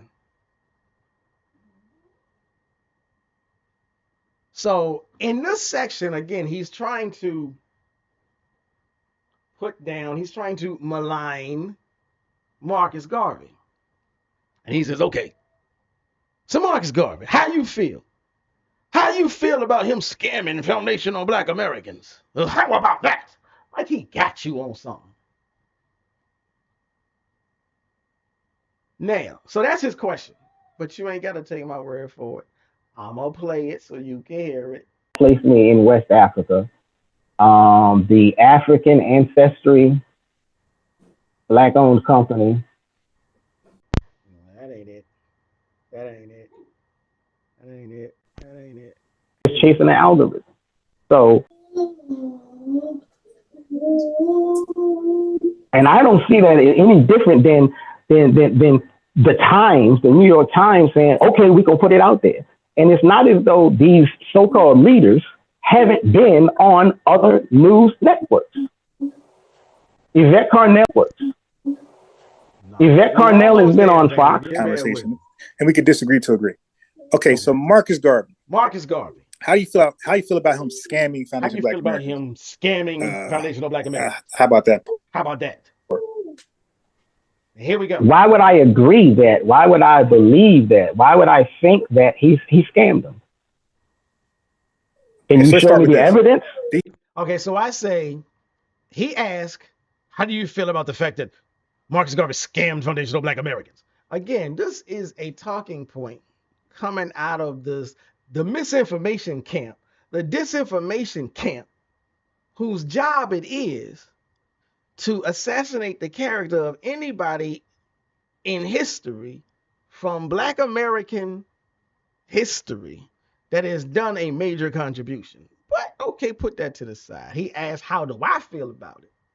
Well, clearly I disagree, but so here we go. Here's what I say. Yes.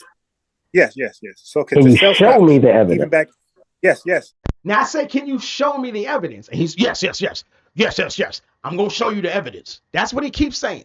He keeps saying, I'm gonna show you the evidence.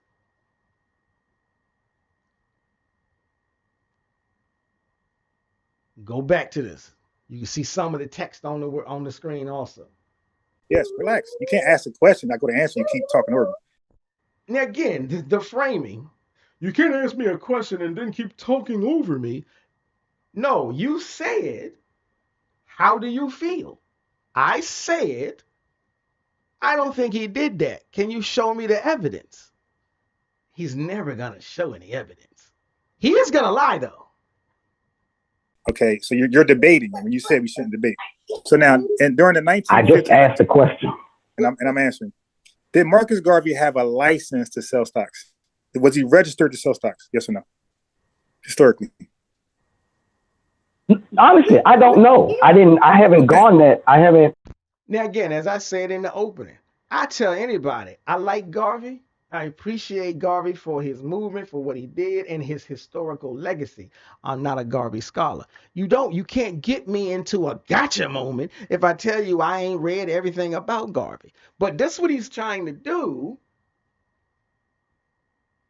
He's trying to go to court. And the sad thing is he's trying to go to court with me. Even if Garvey is guilty, it ain't me, brother. I didn't do it. But he's trying to sandwich me into this thing so he can prove a point, which he can't prove. So he says, well, did Marcus Garvey have, did he have a license to sell stock? I asked you to show me the evidence. I didn't ask you to ask me another question. Can you show me the evidence that he defrauded someone? Well, did he have a license? Hey, bro, what's going on? Do you have evidence or do you just have questions? And listen. Look at that angle of the history. That's why I said, can you show me the evidence? Okay. Asking me a question is not showing me the evidence. Okay, just relax. You're being... Just relax. You're being belligerent. Fool. No one's being belligerent when they're asking you for evidence. You're being belligerent by not giving the evidence. But I'm going to keep chilling. Shout out to anybody that just came in onto the TikTok. Please come over to youtube.com/@theproperperspective so you can see everything that's on the screen and give me a like, give me a share, give me a sub. But hope you can hear it. Belligerent. We was cool all day. Now you're showing your This is not belligerent, brother. Okay, so brother, can you ask me a question? I go to answer. You're talking over me, asking the same question. So you don't know. Cool. That's honesty. Okay, so Marcus Garvey, even in his court appearance representing himself, matter of fact, he got fined $100. See, again, he dancing and skipping because he's trying to get this gotcha moment. I said, I'm not aware of him being guilty of fraud. Do you have evidence? You're being belligerent. You won't let me. I'm going to give it to you. Okay. So I fall back and I wait for the evidence of fraud. And what does he do? Did you know that? That's not, I didn't ask you to ask me a series of questions. Asking me a series of questions is not giving me any evidence whatsoever. And then even after he doubles down and says, I'm going to give you the evidence, he still continues to dance around so that he doesn't have to give any evidence. Because he was not a registered stock like. Now, instead of giving me the evidence, he's just going to give me his talking points. I asked you, did you know that he wasn't registered? I said, I don't know. Well, he wasn't registered. That's not evidence. That's you still talking. That's you still talking. Scott. Now, secondly, did he? Now, secondly, which means, firstly, you didn't give any evidence. So now you moved on to your next goalpost position. You're trying to prove something that even the American government couldn't prove. Now, what do I mean by that? Let's just say, clearly, I know that Garvey was convicted. That's not his question. He didn't say, did you know that Garvey was convicted of mail fraud? No, that's not what he said. He said, how do you feel about Garvey defrauding foundational Black Americans? Now, one is a historical fact that was judged in the Kangaroo Courts of America, and one is a proclamation from a babbling fool who can't substantiate his claim.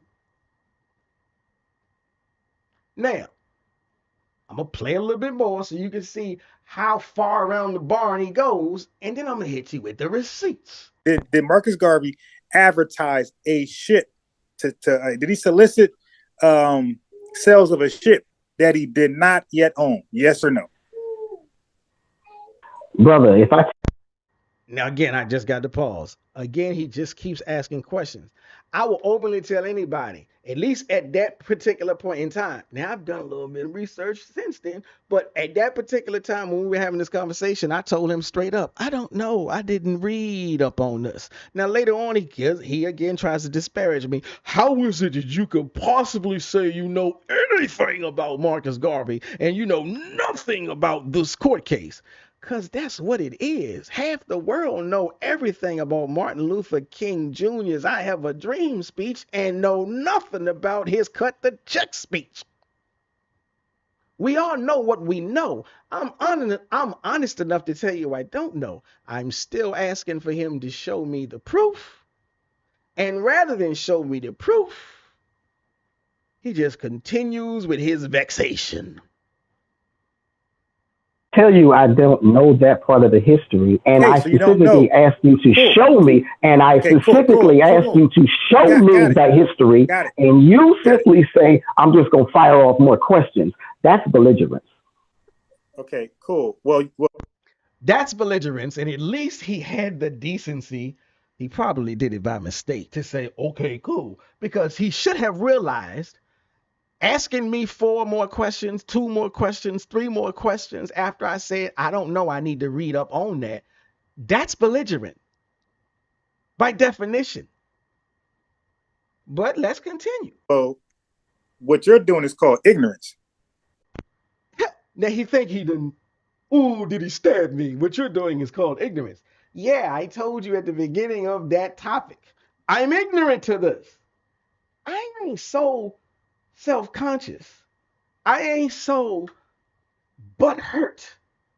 I ain't so soft that you can insult me by saying you're ignorant. Bro, we all ignorant about something. A lot of us are ignorant about a whole lot of stuff.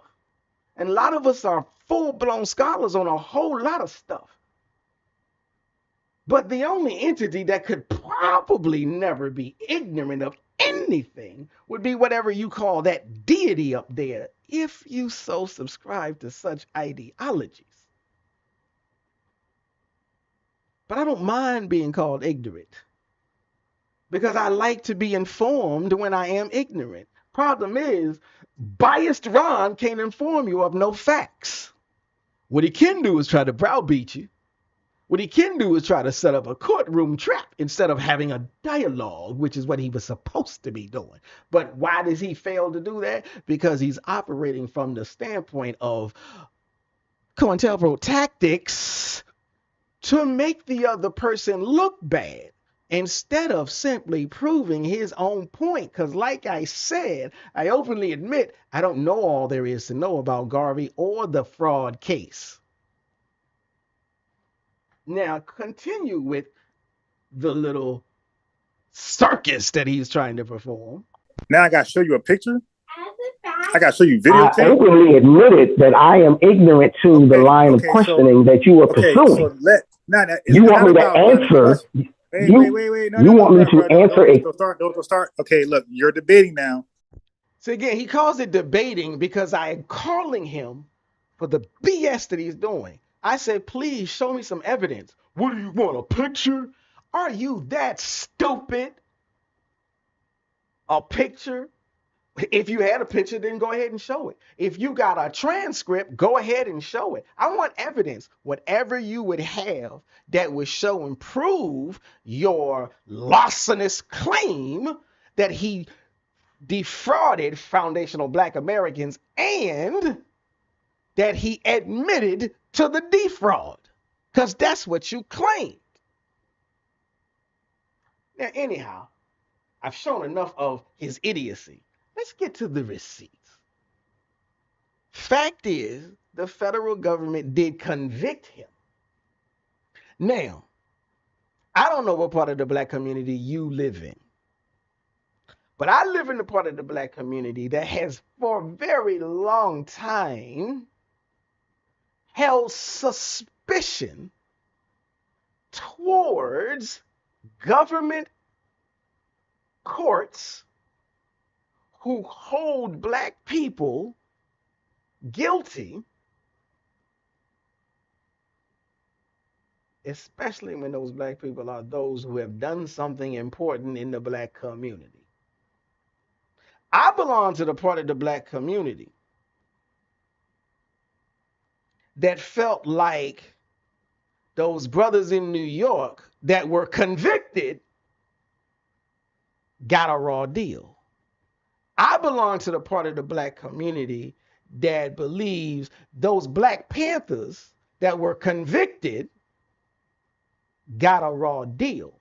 And I say all of that to say, just because somebody is convicted of a thing, of an act, doesn't necessarily mean that they are guilty of the act. Now, if you, on the other hand, are a member of the part of the Black community who always takes a conviction as the Holy Grail, have at it. Stay in your lane, bro.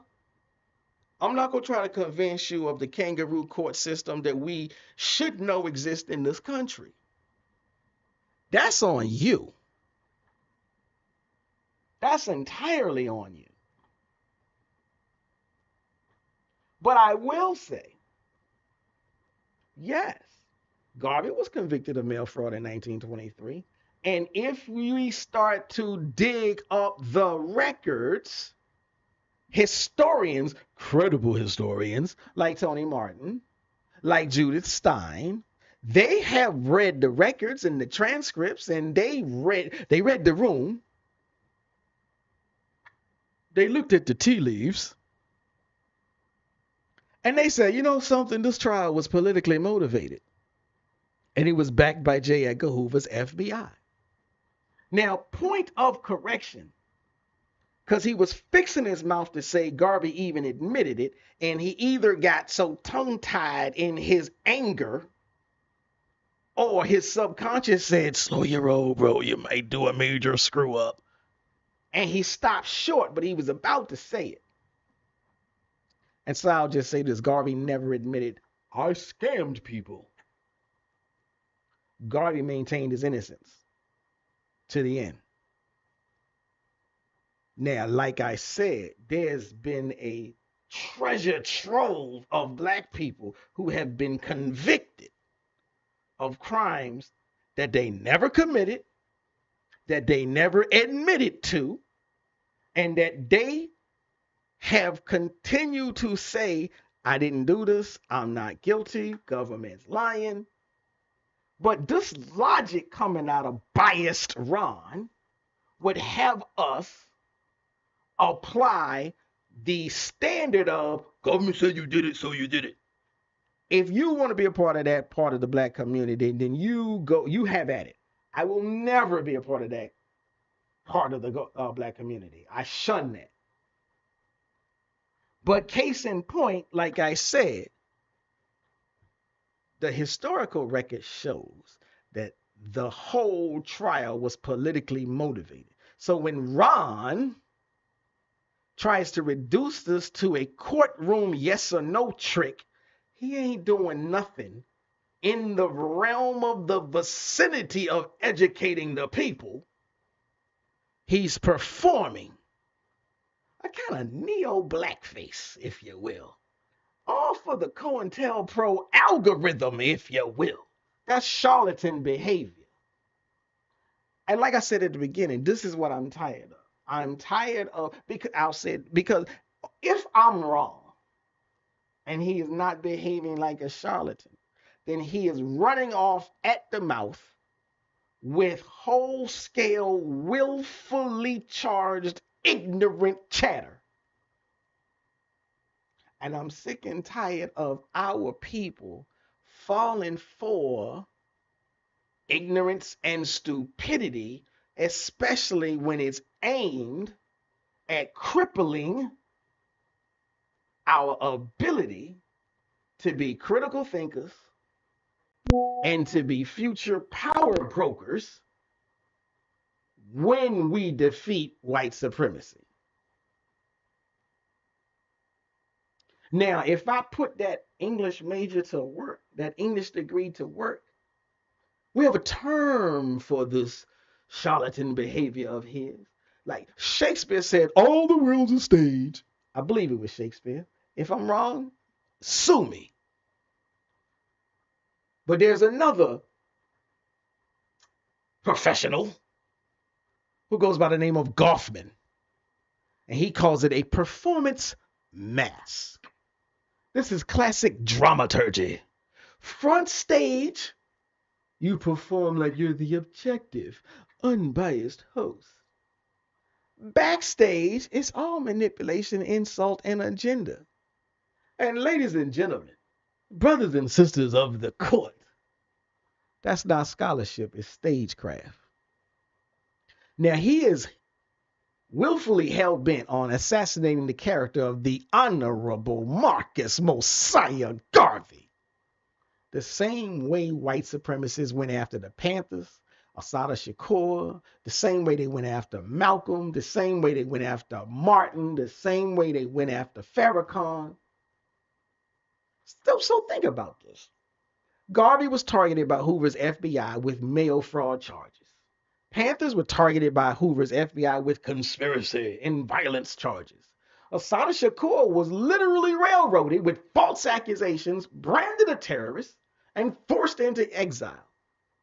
And while we're at it, so was Mumia Abu-Jamal.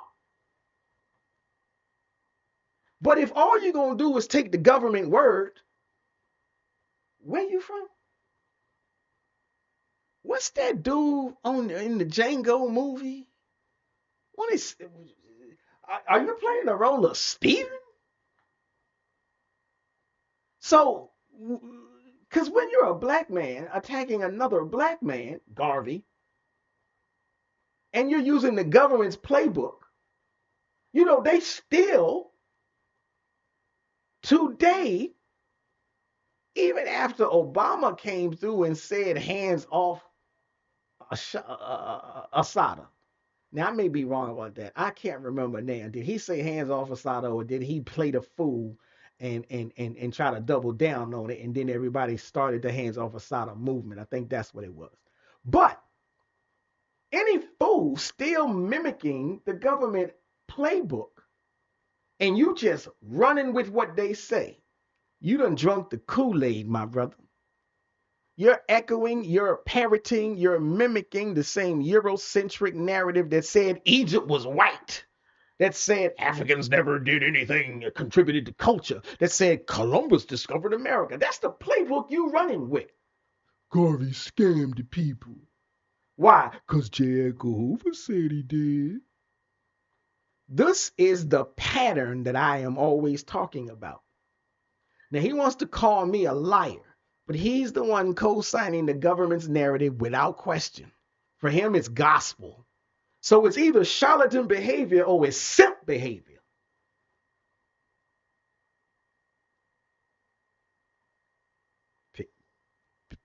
Pick your poison.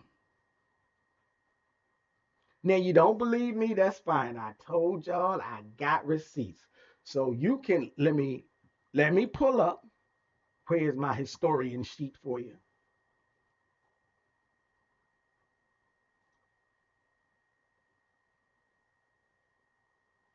Let's see. Where's my historian sheet?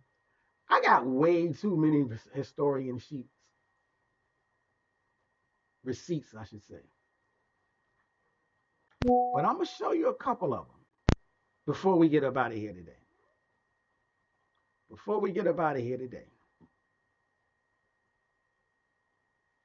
I'm going to show you.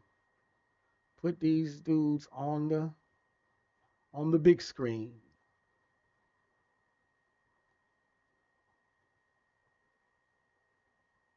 Now, here we go.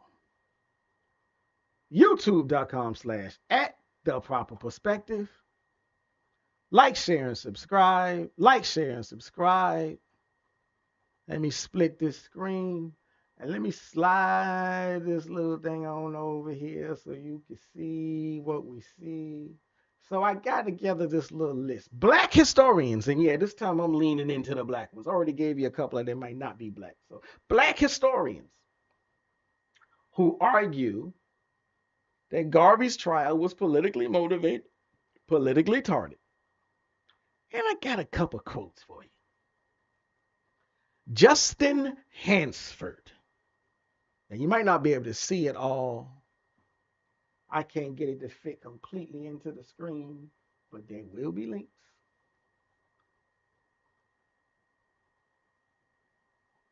Let's see if I can pull this. Yeah, that's not too much better. Justin Hansford with the Howard University law professor. But this is probably too much like right, because foundational Black Americans, they don't really trust Black institutions. For them, you got to come from a white institution, ironically enough.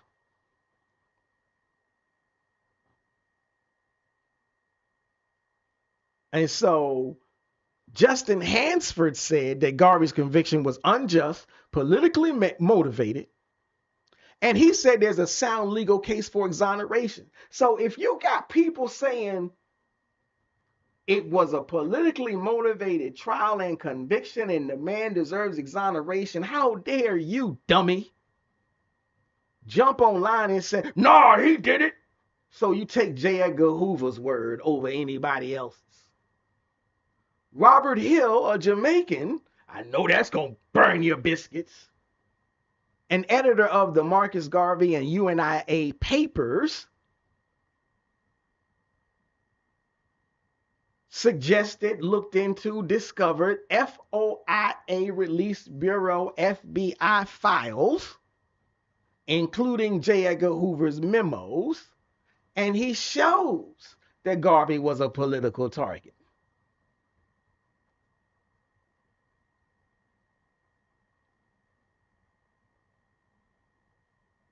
Attorney, I'm just gonna go to one more, and then I'm gonna move off this topic. So we got all of these. Robert Hill. Here we go. Is this the one? No, I want that bonus line. For you. Not Rupert. Attorney Tony Pierce. We're gonna scroll till we get to it. There we go. So Attorney Tony Pierce, He was one of the leaders on the pardon movement. He said Marcus Garvey was targeted because of political and social efforts, not because of anything to do with the Black Star Line. Because this fool even tried to malign the Black Star Line, and he does it on a regular basis. So here's where I'm going to use Ron's phrasing. There's no credible scholarly source showing that Garvey admitted fraud. The appeals court upheld the conviction, but oftentimes Uncle Sam just pats Uncle Sam on the back on all levels. So yes, it's a historical fact that he was convicted in the kangaroo courts. But all the modern legal scholarship and the historical documented work argued that it was politically driven, it was procedurally tainted, and as a matter of fact, if you don't know, now you know. The Honorable Marcus Mosiah Garvey has been exonerated. So as of 2025, he ain't got a blemish on his record. So it behooves you to stop maligning the man's name because he's innocent. Now, like I said, when I started this live, the biggest thing that I'm tired of is liars. You don't got to like me. You ain't got to agree with me. We could literally agree to disagree and go our separate ways. I mean, and to some extent, that's what we have done. But since you want to malign my name, since you want to mischaracterize my words, since you want to lie on my positions, I'm going to set the record straight. And since you want to lie on icons in the Black community and icons of Black history, I'm going to set the record straight.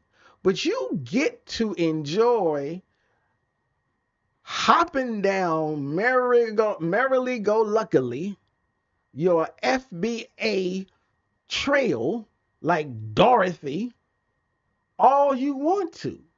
But the reason I said earlier, agree to disagree and agree to disengage, if you stop trying to twist everything, you could have a movement, or you could have a successful movement, or no, because you already have a successful movement. You could have a movement that is without the criticism that you say you're trying to end.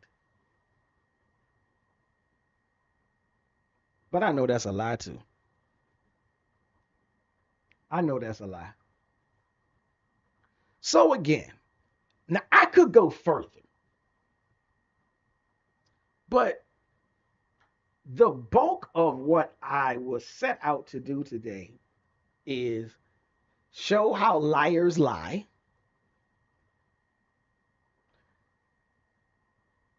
One, and two, show and prove that there is credible historical documentation that white people had firsthand activity in kidnapping Africans. And three, show and prove that Marcus Garvey did not want to take every single Black American back to Africa, did not confess or admit to scamming anyone, has been exonerated of the charge. And I think I've done those things. I think I've done those things quite well. Now, if you want to say I'm wrong, well, you didn't do it that well. Okay. I welcome you to say something in the comments. I welcome you to point to, where I misspoke. Because like I said,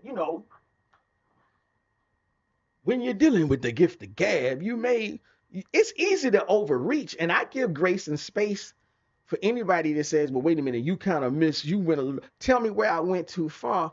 And we could discuss that. Because I'm specifically trying to give grace and space. I don't like hating on brothers. Sometimes it's necessary. If you are a bold-faced liar, you deserve some hate. And the exchanges that I showed and let you listen to from that farce of a conversation show that he got a lot of hate. His hostile demeanor.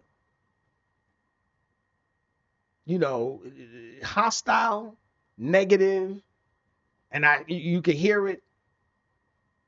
There's not too much you can say about that in a positive way. So what I will say is he tried to pass off this hostile, fact-free performance, just like Fox does, as a victory.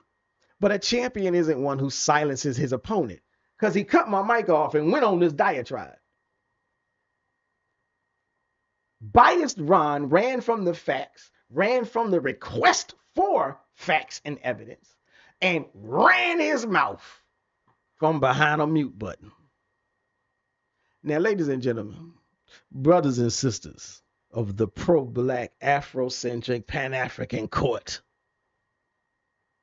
with an FBA heritage, but without an FBA xenophobic hate mouth. This isn't just bullshit on a silver platter. It's a blueprint for division. And hopefully, we just exposed every step of the con. I'm gonna end this with quoting Kwame Nkrumah, who said the strength of Pan-Africanism lies in its mass character, not the claims of any single man. And if you are aware of the new latest and greatest scandal that's going on, then you can apply that to that as well. The strength of Pan-Africanism lies in its mass character, not in the claims of any single man. And with that, I'm going to bid you farewell. This is Shabazz with the proper perspective. I hope to see you in the comments. Like, share, subscribe, and I will catch you on the next live. Shabazz, break it down with the proper perspective. The proper perspective. So much controversy and a lot of deception. You don't know who's coming through with the light and reflection, and whose mouth is mumbling, trick knowledge deceptive. Shabazz, break it down with the proper perspective. So much controversy and a lot of deception. You don't know who's coming through with the light and reflection, and whose mouth is mumbling, trick knowledge deceptive. Shabazz, break it down with the proper perspective. Shabazz, break it down with the proper